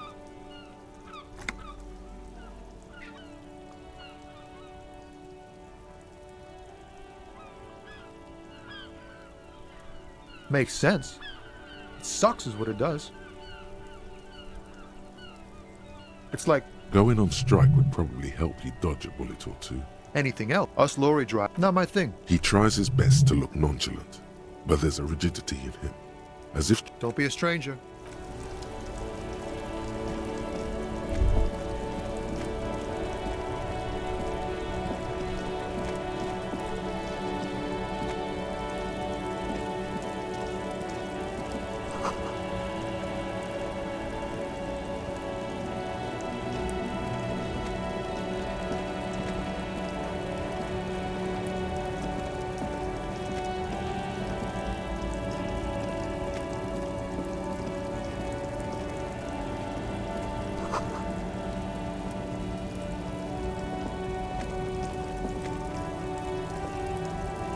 Old monument stands in the middle of the traffic island, pointing toward the sea. It looks as if it's been reassembled piece by piece, secured and mounted in the air with the aid of numerous ropes and rods. A silver plaque on the statue's pedestal reads, "I am Philip III, the Squanderer, the greatest of the Philippian kings of Revachol, son of Philip II, the opulent, father of Philip IV, the insane." As you look up, you notice something about the statue. There are some odd indentations on the king's chest piece. Something with great kinetic energy seems to have impacted the cuirass, around where the heart is. A bullet? Someone shot him in the heart. Interesting. Okay, I can't see it, but I take your word for it. Well, Martinez is riddled with bullet holes. This place saw a lot of action during the revolution. But the statue is recently renovated, so maybe a joke? Target practice or a political statement? If we connect every bullet hole in Martinez to the murder, we'll get an overwhelming amount of loose threads. But then again, we don't really know what we are dealing with here, so... I've made a note. Don't hold your breath. The king stands high above you, surveying the bay. Someone shot him in the heart. Okay. Well, Martinez is riddled. Why not? What this shows us is guns aren't too uncommon here, and people still shoot them, sometimes at kings. The king stands high above you, surveying the bay. Even by the standards of the Philippian kings, old sumptuous Philip was known for his profligacy. Well, he blew through the whole national treasury, starting the decline of one of the penultimate century's greatest superpowers, the suzerain of Revachol. His own maladministration foreshadowed the fall of the monarchy. During the anti-centennial revolution, an end to his family line and the monarchy on the Insulindian Isola. Stories have it that he had his bedroom converted into a treasure chamber, where he stored unfathomable wealth. Krugerrands, bars of gold, ornate weaponry, armor, and various chalices. He called it the Sol Aurum. It was obscene. There were whispers he slept on a huge pile of gold-dipped feathers, like some obese dragon, instead of a bed, like a normal person.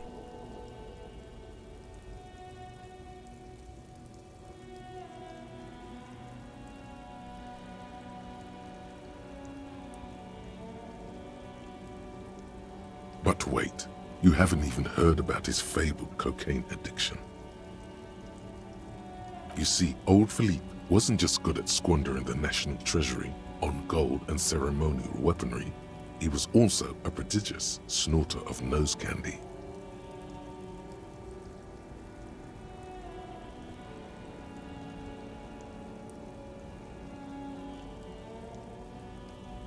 That's what the revolutionaries said 150 years later, right before they emptied out the royal mausoleum and dumped His Majesty's mortal remains in the Insulindian Bay. His Majesty's courtiers said it helped him connect with the higher realms. Cocaine, beneath the cold waters of the Insulindian Bay, thrown there by the revolutionaries after they cleaned out the royal mausoleum. The original was blown apart by communards, then further damaged during the landing of the coalition's airships during the turn-of-the-century revolution, when Martinez was leveled. Most historians think the coalition's hasty landing may have ultimately saved the statue. If the communards had more time, they would have reduced it up to even finer pieces. Some years ago, a group of liberal, artistically inclined individuals, designers mostly, thought it would be ironic to restore the statue of the most wasteful ruler of Revachol in the poorest part of the city.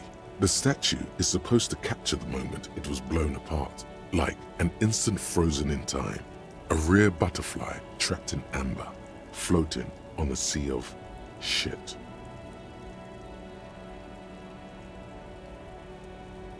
People in Martinez tend to disagree, as do many prominent art critics and thought leaders with more nuanced social awareness than the young ironists. Those critics might have it wrong though. There's more to it than just ironism, but you can't say what precisely. Perhaps this art mystery will be solved at a later time. Philip III, the squanderer, however, with his bronze face up in the air, doesn't seem concerned about what the hoi polloi think of him in death. Not that he ever did in life either.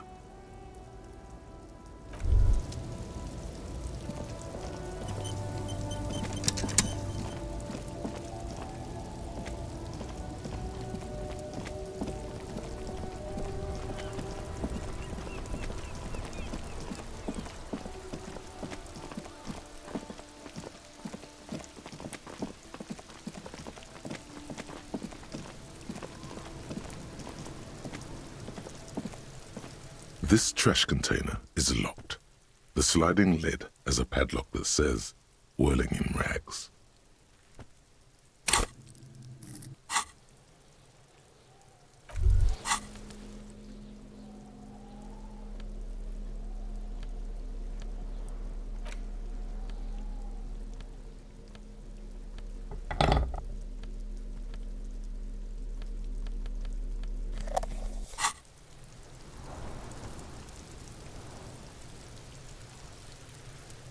This trash container.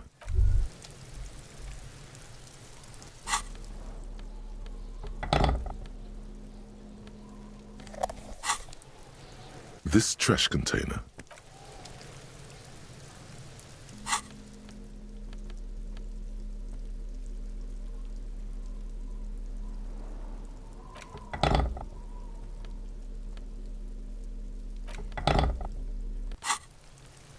This trash container is locked.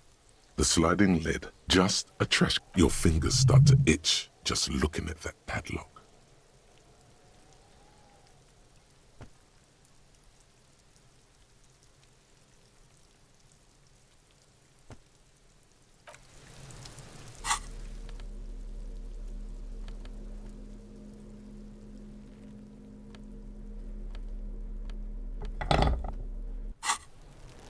This trash container is locked. The sliding lid has a padlock that says, whirling in rags. Force time isn't happening. You've jammed the pry bar under the lid, but it just isn't bending. There's a creaking sound as the pry bar slips under the lid. You hang from it like a moron, huffing and puffing. Clearly the technique is wrong, but nothing else comes to mind. The quality of metal is not the problem. From what I see, it's sturdy enough. Let's ask the manager for the key. This is clearly not working.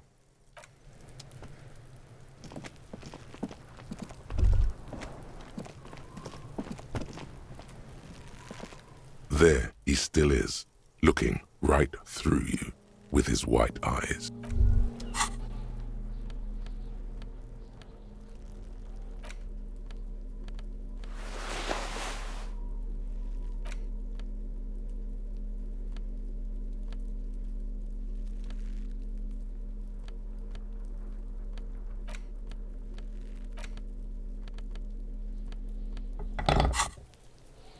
There he still is, looking right through you with his white eyes. The body below is entirely dedicated to that corpse smell.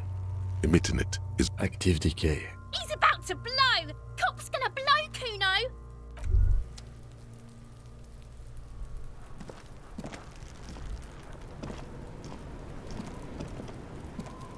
Fuck does Kuno care?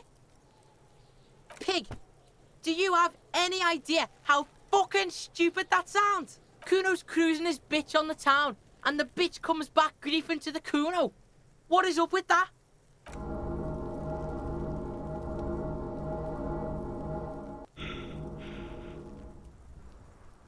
Get the fuck out of here, fat ass! Those pants are too small for you. The pants are totally okay. Don't listen to her. She's trying to give you body image problems. Kuno doesn't fucking...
This trash container is locked. With a well-oiled crack, the lock pops open. It should now be possible to simply raise the lid. Don't. Maybe you shouldn't. Just a feeling. A warning from some part of you. No, we need to investigate now. The smell of rotten food rises to greet you. You see soggy cartons, dirty rags, and organic waste. We're just in time. This hasn't been emptied for over a week.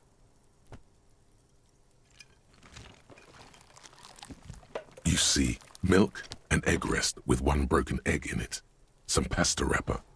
Picking up the soggy packages somehow feels familiar. You've done this before. The movements are recorded in your elbows, the methodology in your fingers. You're used to this. No, searching for evidence in the trash. A box falls into pieces in your hands. Batiste Soleil cereal. There are plastic pasta packages below, and turbo noodles. Nothing of note, however. Among the threadbare kitchen towels, something catches your eye. A pair of denim trousers. As the legs of the slime-covered jeans begin to unspool from the garbage, a rank corpse smell fills the air. The victim's clothes? Cadaverine odor is faint. If these belong to the deceased, they were removed when he was still in the early stages of decay. Drop them in here, officer. Guitar-marked blue jeans. Pockets empty or emptied. He wore them with a belt, too, a white belt. The loops appear stretched, but the belt is missing. That's it. Do you see anything else in there? I have another bag here. Something slimy catches your eye. A drab, long-sleeved shirt, olive-colored, appears from the food waste, dripping with pus. This is a military-type overgarment. No label or serial number. This is the kind of rib-knit shirt that's worn over light armor to conceal it in an urban scenario. Anything more? The rest of the rags are just kitchen variety waste. A yellow old mug that catches your eye. But other than that... All right. We should go to Gart again and ask if he knows who put the clothes in the trash. It could be as simple as someone from the hostel cleaning the yard. Or that one. I'd advise against confronting that force.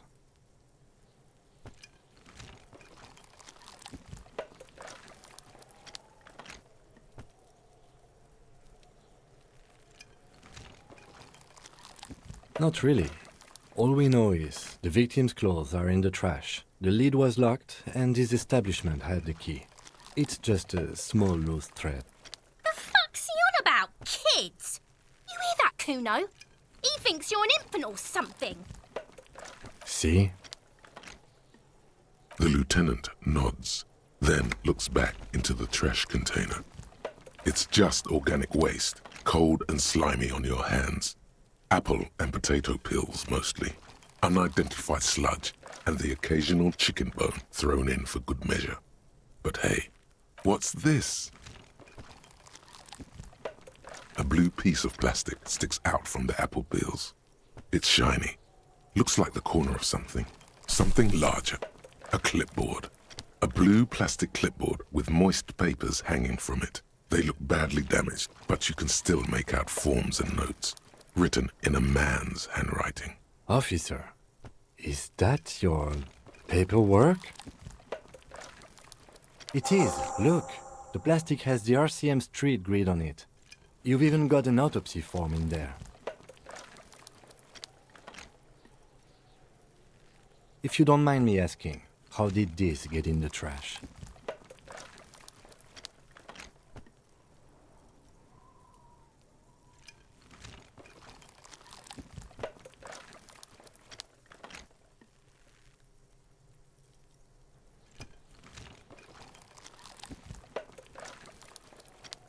Well, lucky we found it. You should take stock of what remains. Just to be sure, some has not made it into the hands of the RCM's adversaries. Organized crime and the like. There might have been police secrets in your notes. It would also not hurt to start taking notes on the case. Now, tell me what your eagle eyes see. Or are we finished? Some items, such as the ledger you found, are interactable. Go to your inventory and select the Interact tab to read your paperwork. You pick out a broken mug with an oddly racist depiction of the yellow man frolicking in saffron. Only in its social sensibility. Mm-hmm.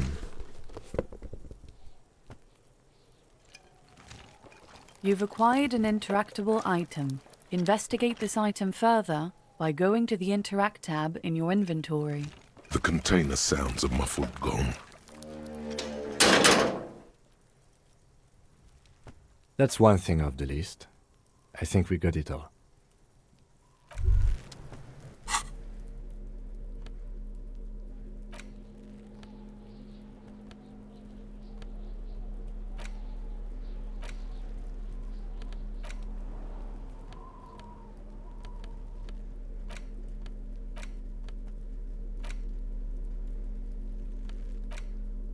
It's just a racist mug. What's there to read here?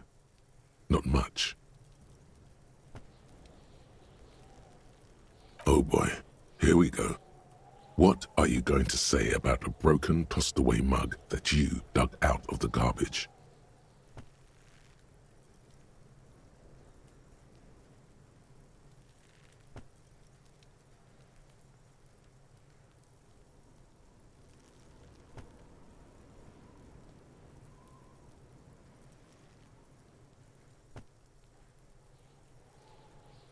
But it was in the trash. Why not just call it out when you see it? Or do some volunteering work? Just finish your case, detective. It's the ledger you found in the trash. A pitiful cabbage of white and yellow papers hanging from plastic board, barely held together by a metal clip. This sad display is made complete by the faint smell of urinal cleaner. There's a piece of toilet paper, or is it cleaning tissue? No, it's toilet paper, desperately sticking to the back of the blue plastic clipboard. It's a metaphor for you.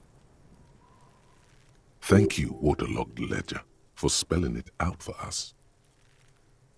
It's just toilet paper sticking to the back of the plastic clipboard. You can take it off if you want. If you want it to be kitchen tissue, it can be kitchen tissue. It's not though. It's toilet paper. Still wet, the toilet paper, kitchen tissue, peels off the plastic easily. All you have to do is shake it off your finger and voila, the ledger now looks marginally better. An aluminium block runs the width of the board, biting down on the paperwork. Its crocodile teeth are the only thing keeping the papers together. A regular pencil, the tip worn down to nothing, has been attached to the clip. The surface is interrupted by a silvery sticker. It's rectangular, sparkling with iridescence. You don't know how you didn't notice it before. Looks like an official mark, made to be low visibility outside the right circumstances. It is similar to the RCM watermark on your blazer the lieutenant mentioned. Didn't he say something about the headlights of his motor carriage? That you can read these there? What? Yes, halogen watermark used for adding information to RCM property. It depends. Aside from an anti-counterfeiting stamp, mine has my station number and address. The information varies by date of issue. Maybe yours will have how many cases you've solved. Any capable light with the right wavelength will do. Yes, RCM vehicles have had lights tuned especially to reveal halogen watermarks. This means you can read the watermarks if you just turn the lights on. It depends. Maybe yours will have how many cases you... Okay. While a bunch of sodden papers sag from the clipboard in your hand, It's a sorry sight. The acidic stench of rotting food is rubbed off on the cellulose. It now forms the base of the experience. This base surrounded by a faint air of spoiled meat, the stuff of death itself, and then sprinkled liberally with the citrus zest of toilet cleaner. You know, like the bits they put into public piss bowls, probably called Fermi Discrete, or Axle, or something. At some point in its journey, the ledger has seen the inside of a public toilet.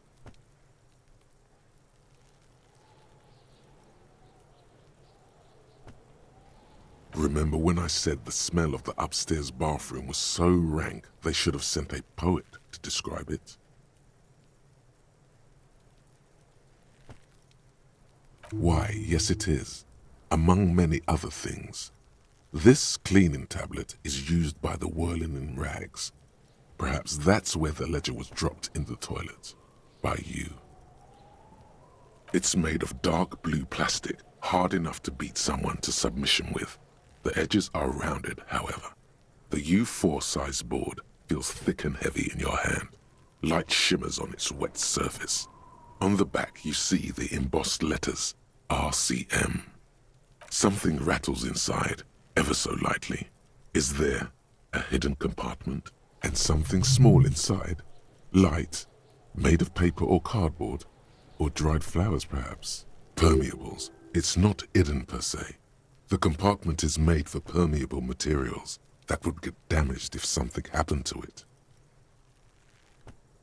The plastic shimmers like lapis lazuli, but it is not see-through. You cannot see to its center. With your hands, U4-sized pages hang from the clip screwed to the top of the board. They're not exactly white. They're yellowed in patches by sunlight and alcohol, and covered in dense blue handwriting. Ink escapes into watercolor patterns, reaching its tendrils across entire pages. The paper itself is checkered, with faint red lines, forming short paragraphs. Once in a while, there's a red stamp that exclaims, "Case files, commit to paper." The case files themselves are plenty. You count more than 100 sodden, crumpled up, earmarked pages falling apart in your hands. They appear to be sufficiently organized and extremely dense, if mostly illegible. Work, strife, poverty, the Jamrock Quarter. These are handwritten logs of investigations dating back to January 51, this year. The exact number is hard to estimate, due to missing pages and an odd naming convention. But there are at least 20, maybe 30 cases, undertaken, not completed, mind you. It's the middle of March. You have attempted 2 cases a week on average. What do you mean? Is that all?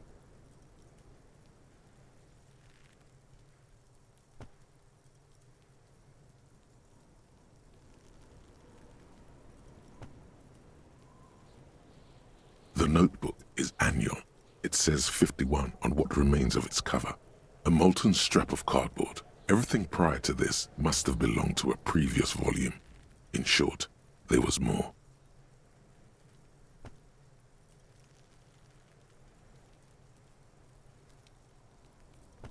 Huh? 2 complex cases to undertake is a lot, yes. You really have to push yourself. I would not suggest it, lest you start making mistakes.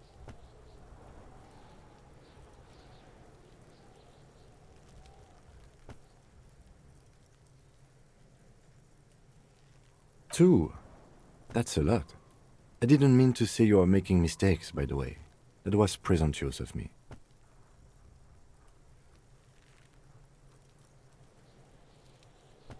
It's okay. We all make mistakes. Like a fan of gills, the checkered papers dry in your hand. The handwriting is extremely dense, if mostly illegible.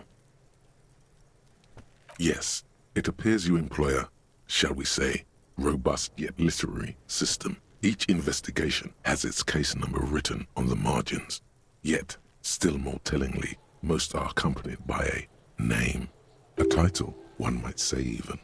One that draws inspiration from snoop fiction and vespertine cop show staples.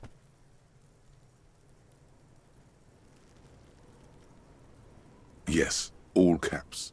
One is called The Next World Mural. Another, The Square Bullet Hole Murders. Another yet, The Unsolvable Case. Others appear more light-hearted. The guys on a couch in an unexpected location, and the murder at the Uka Parlor. Even the rare article-free collapsing tenement. Murder features prominently throughout. It's going to take an effort to piece these case files together, but it can be done. Once you're done inspecting them up close. You mean the alphanumeric? Officer, precinct, time of arrival at the scene? Good. That's a good one. He understands you're concealing something, sire. But do you also use the titular?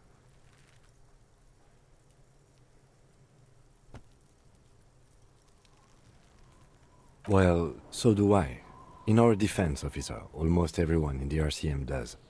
It's a holdover from the early days of the RCM, right after the revolution, when the organization had little idea how to do things. It persists in an unofficial capacity. Officers use these titles to refer to their work among themselves. Again, in your defense, I seem to have named one, the man with the hole in his head. That was a real person. His death was real. Still, I named it that, to amuse myself. I pray his loved ones never find out. Rail spiked through the head. He died. It was a workplace accident. There is, for precisely one more. 15 pages near the end remain untouched by the damage. The checkered grid forms a structure of passages, breaking the case into subtasks to accomplish. Once all the tasks are accomplished, the case is complete. The tasks you've completed flow out of the kind green ape pen in a brash freehand similar to the rest of the letters. The wording comes easily. It's almost robotically simple, a language developed for mental rigor and simplicity. Inspect the victim's body. Interview the cafeteria manager. It's not exactly poetry, but poetry would be out of place. A satisfying slash sounds across the paper. You're done, it seems to say. And you, and you. You're a swashbuckler with that pen, Harry, and it feels good. Feels like completion. Things to be done and things already done. The composition of reality. This is an extremely useful tool for a detective of the citizens' militia. Now all that remains is to name the case. No, actually. Any ideas? Great. That's great. That's actually what I was thinking too. The Hanged Man.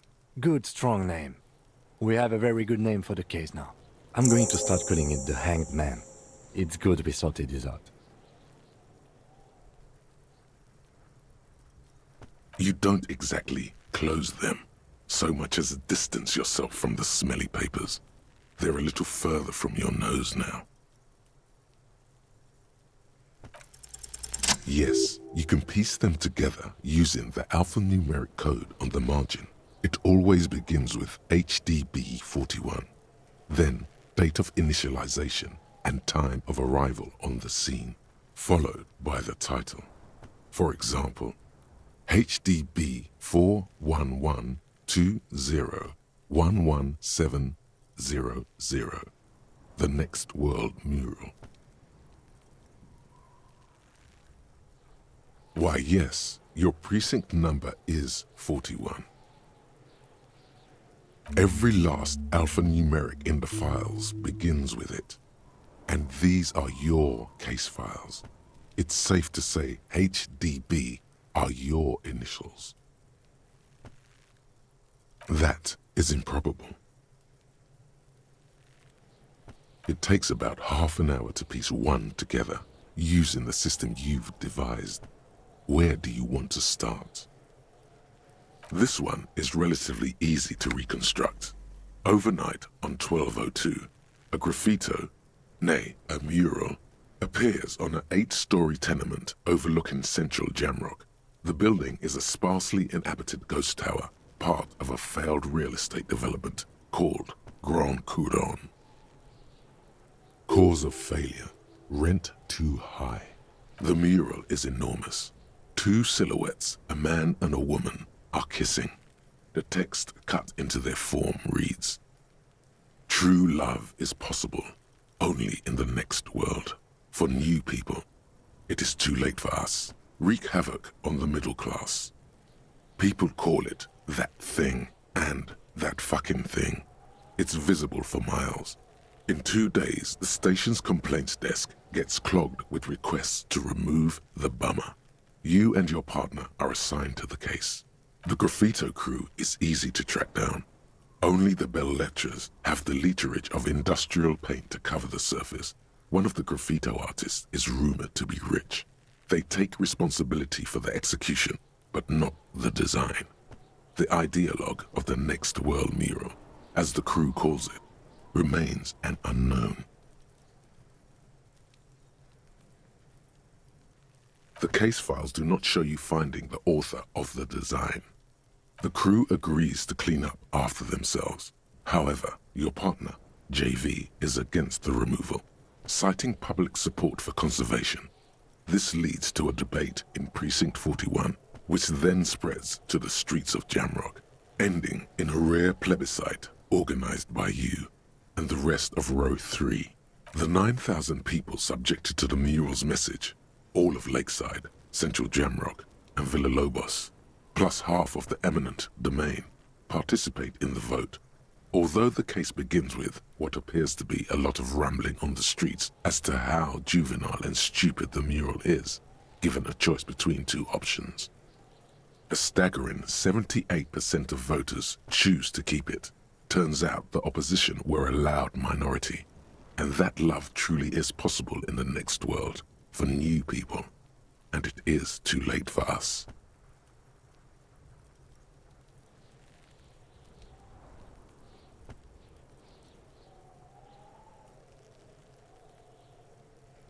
Did anyone ask you what you believe in, man with the smelly toilet ledger? What do you want to tackle next? Or are we done?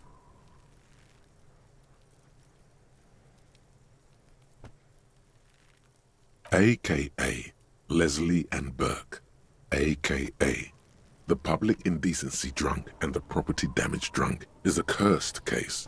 It has been passed from unsuspecting officer to unsuspecting officer for 10 years. On January 29, the unsolvable case made its way to you. Why you accepted it, it is unclear. Every officer, and indeed most civilians in Jamrock, know it's unsolvable. Leslie will always take his pants off when he's drunk. Burke will always trash everything. It's just what they do. It is their nature. You cannot change the nature of a man. And you can't lock. The only way for Leslie to stop flashing his genitals to bypassers and for Burke to stop dismantling signage and rear-view mirrors would be for them to stop drinking alcohol, which, in their 40s or 50s, it's hard to tell because of their distorted features, is a medical improbability on par with you ceasing to produce the expression.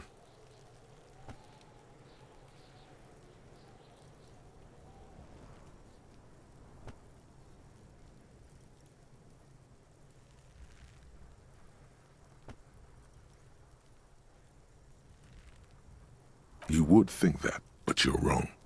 Where's the fun in exposing your genitals or breaking stuff in your own home? No, Leslie and Burke are on the corner of Main Street and Perdition, because that's where the action is.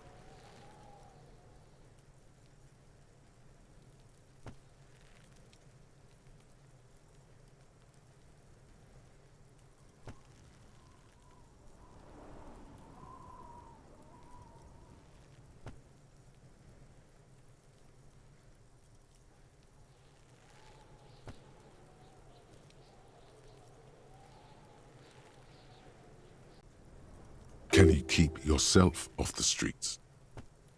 Threatening fines, dragging them to the station, locking them up in the hellholes they live in, locking them up in the station, hypnotherapy, even trying to get the local gang of Zemyaki to take them out. The Zemyaki gave them ethanol so Burke and Leslie would expose and rampage even harder. You tried it all, and still the complaints wouldn't stop, as they hadn't stopped for 10 years. It's plain to see from the files that you, Satellite Officer JV, and Special Consultant TH had more important cases to attend to. You uncover cross-reference to several ongoing investigations, each brought to a standstill every time you drive down Main Street. Because there they are, on the corner of Perdition. And what is Leslie doing?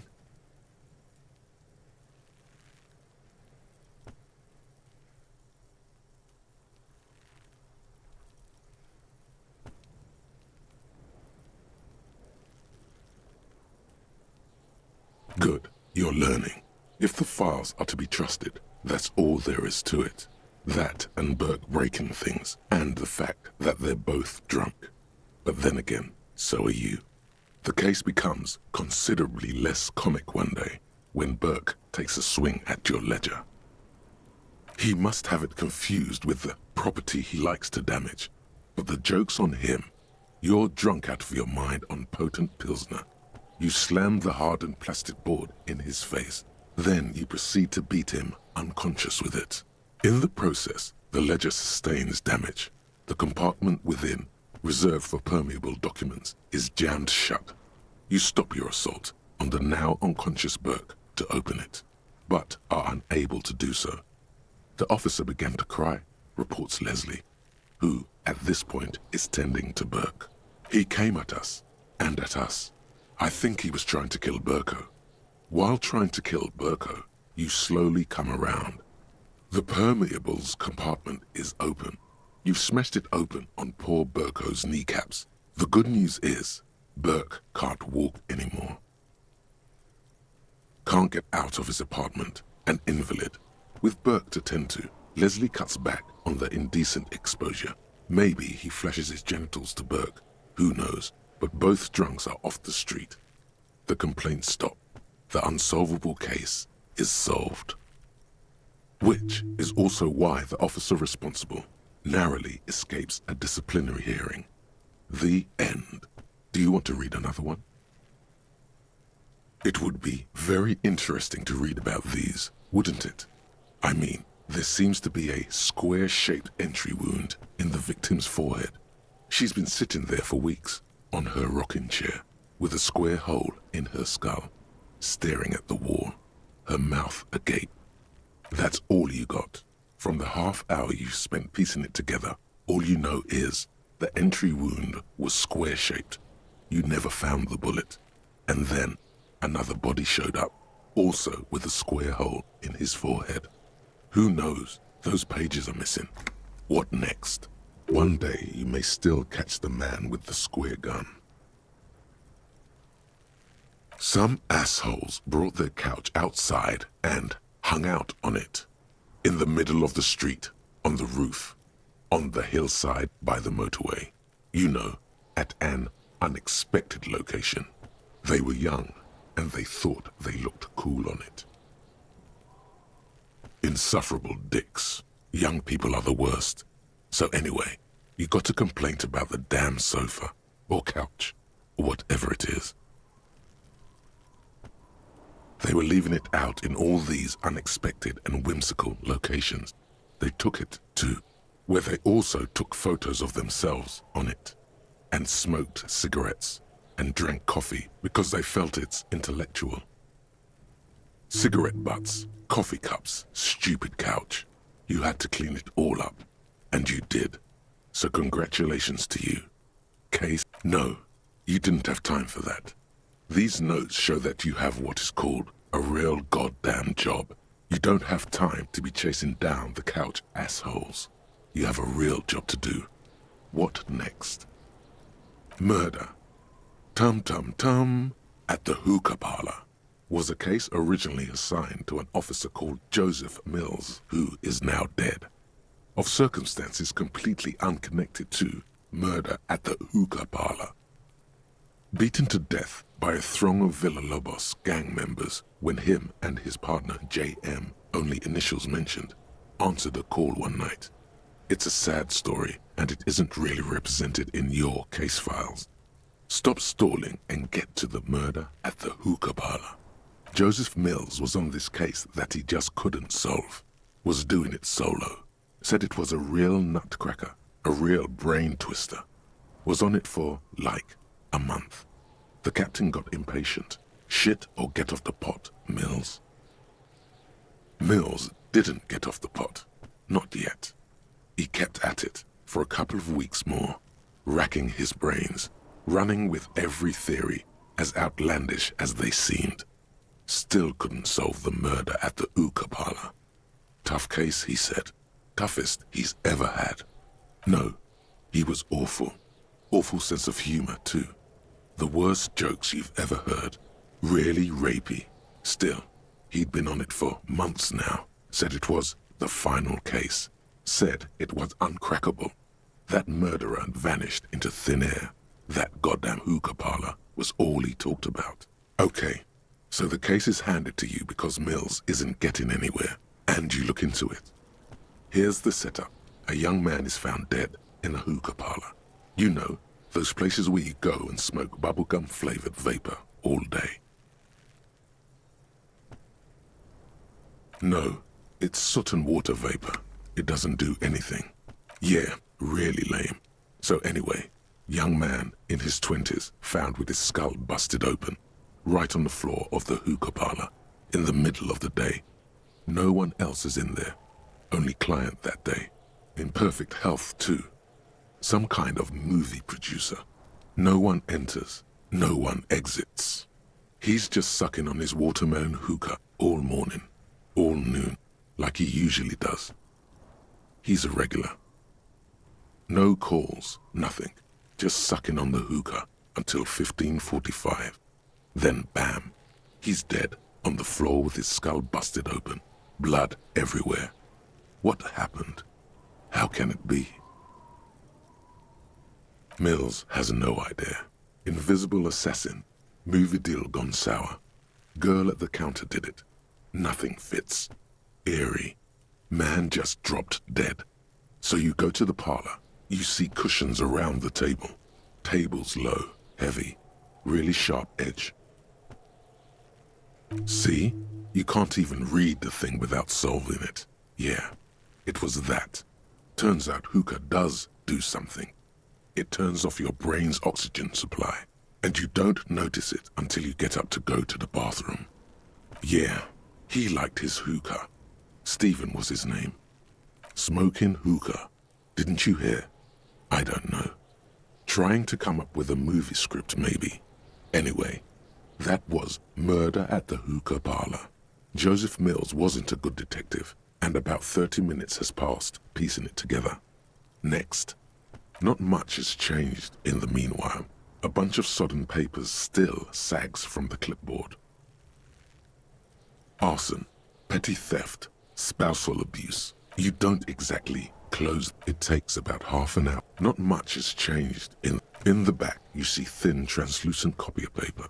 Some neon yellow, some bright red. All covered in boxes, like marching armies. These look like official forms, waiting to be filled out. Then rip them from the binder and hand them out, according to type of form. 3. The topmost are misconduct fines. The middle ones are station calls. And the bottommost are field autopsy forms. Each is easy enough to make sense of. You don't have to be an intellectual giant to do police work. A monetary penalization ranging from 20 to 250 real. Severe cases allow for 1,000 real, but that requires special paperwork. The details of issuing these fines are spread out over the rest of the fields, but they appear pleasantly vague. These are quite sinister in tone.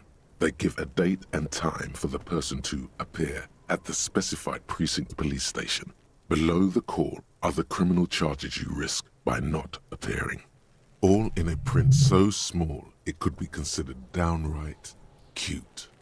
A dozen pages of thin copy paper, bright red in color. You see the parameters of a deceased human form waiting to be filled in. Age, sex, condition of internal organs. Yes, all that remains now is to fill those forms and hand them to people. Fines for wrongdoers, interview requests for bad guys, and field autopsies to dead guys. The rest of the stinking cellulose is much worse for wear. Being sandwiched between the board and the rest of the paperwork must have spared the fragile copier paper. The two sides of the board appear slightly misaligned, like a drawer that's come off its slides.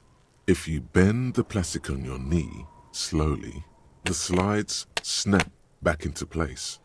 It should be possible to just, Without resistance or sound, the two panels move against each other. The compartment is now open. 2 ticket stubs and a handmade postcard.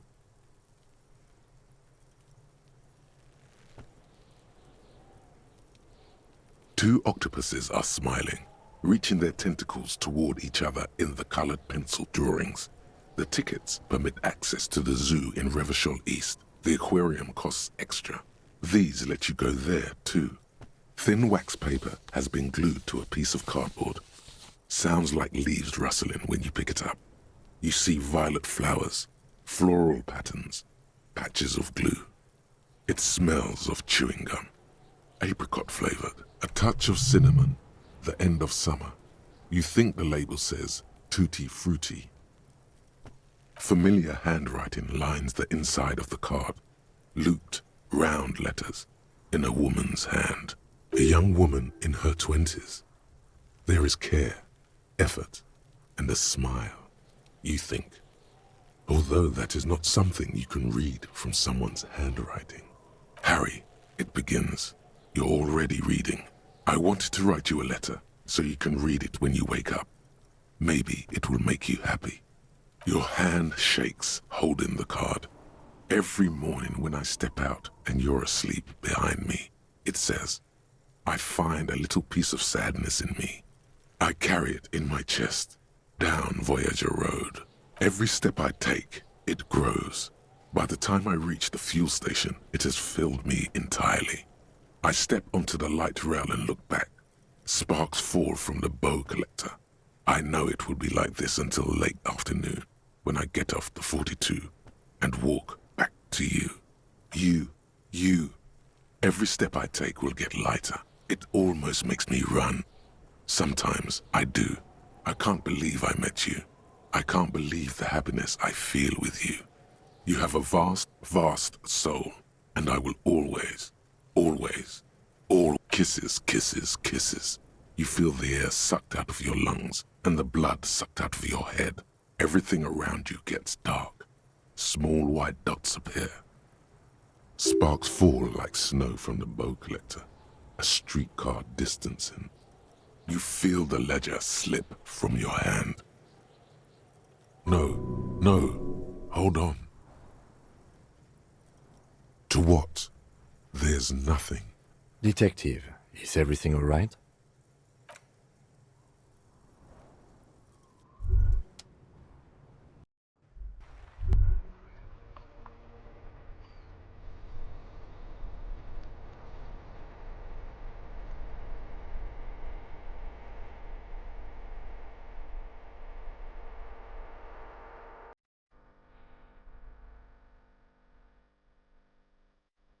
There is nothing. Again. Nothing sad, brother. No treachery, just blackout. Well, almost nothing. There is the ground below you, that's still there. And the small light the sun fluttering somewhere in the basal ganglia. That's me. Blue eyes, that's me. Who was what? He speaks of the sickening longing, the unwell emotion. Even in the darkness he's grasping for it. Still trying to hold on to the great sorrows slipping in the water. Slimy. Here in the paleo-mammalian cortex, we call it the shadow, because it's always there. Tell him. Tell him. Ah, yes. In the olfactory system, they call it the apricot chewing gum scented one. It's unhealthy of them to linger on it so. But as they say, what do you do? Yeah, man. Fuck everything. Total blackout forever. Bloated corpse of the past resurfacing. Don't prod at it. It will start moving again. There is no Voyager Road. There are no roads, no houses, no lights in the windows. It's all on pause. Yeah, man. What was that about? You think they would let you? Until you disintegrate into biomolecules? No. Someone is breathing on your face now, inspecting your pupils, stupid idiot. Yes, they're pouring something on you. It's in you. And It's delicious. Glowing lights on a dashboard emerge out of nothingness.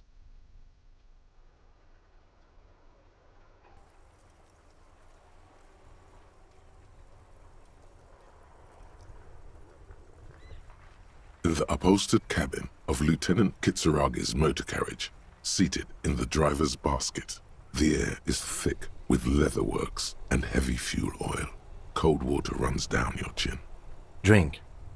Water. The water is cold, silvery, the stuff of life itself as it pours down your parched throat.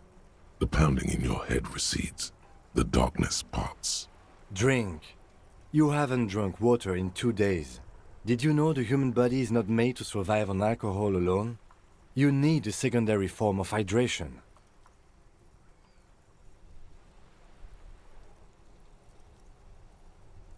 With greedy gulps, you down half a liter of cold water. Some of it spills on the driver's seat. The lieutenant pays no heed to it. What happened? You were reading your paperwork. Then you passed out. I carried you to my kinema to take you to a hospital. Then you came to.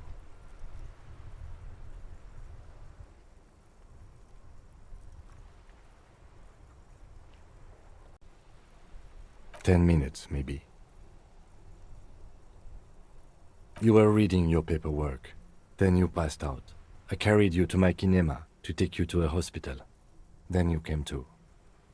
10 minutes, maybe.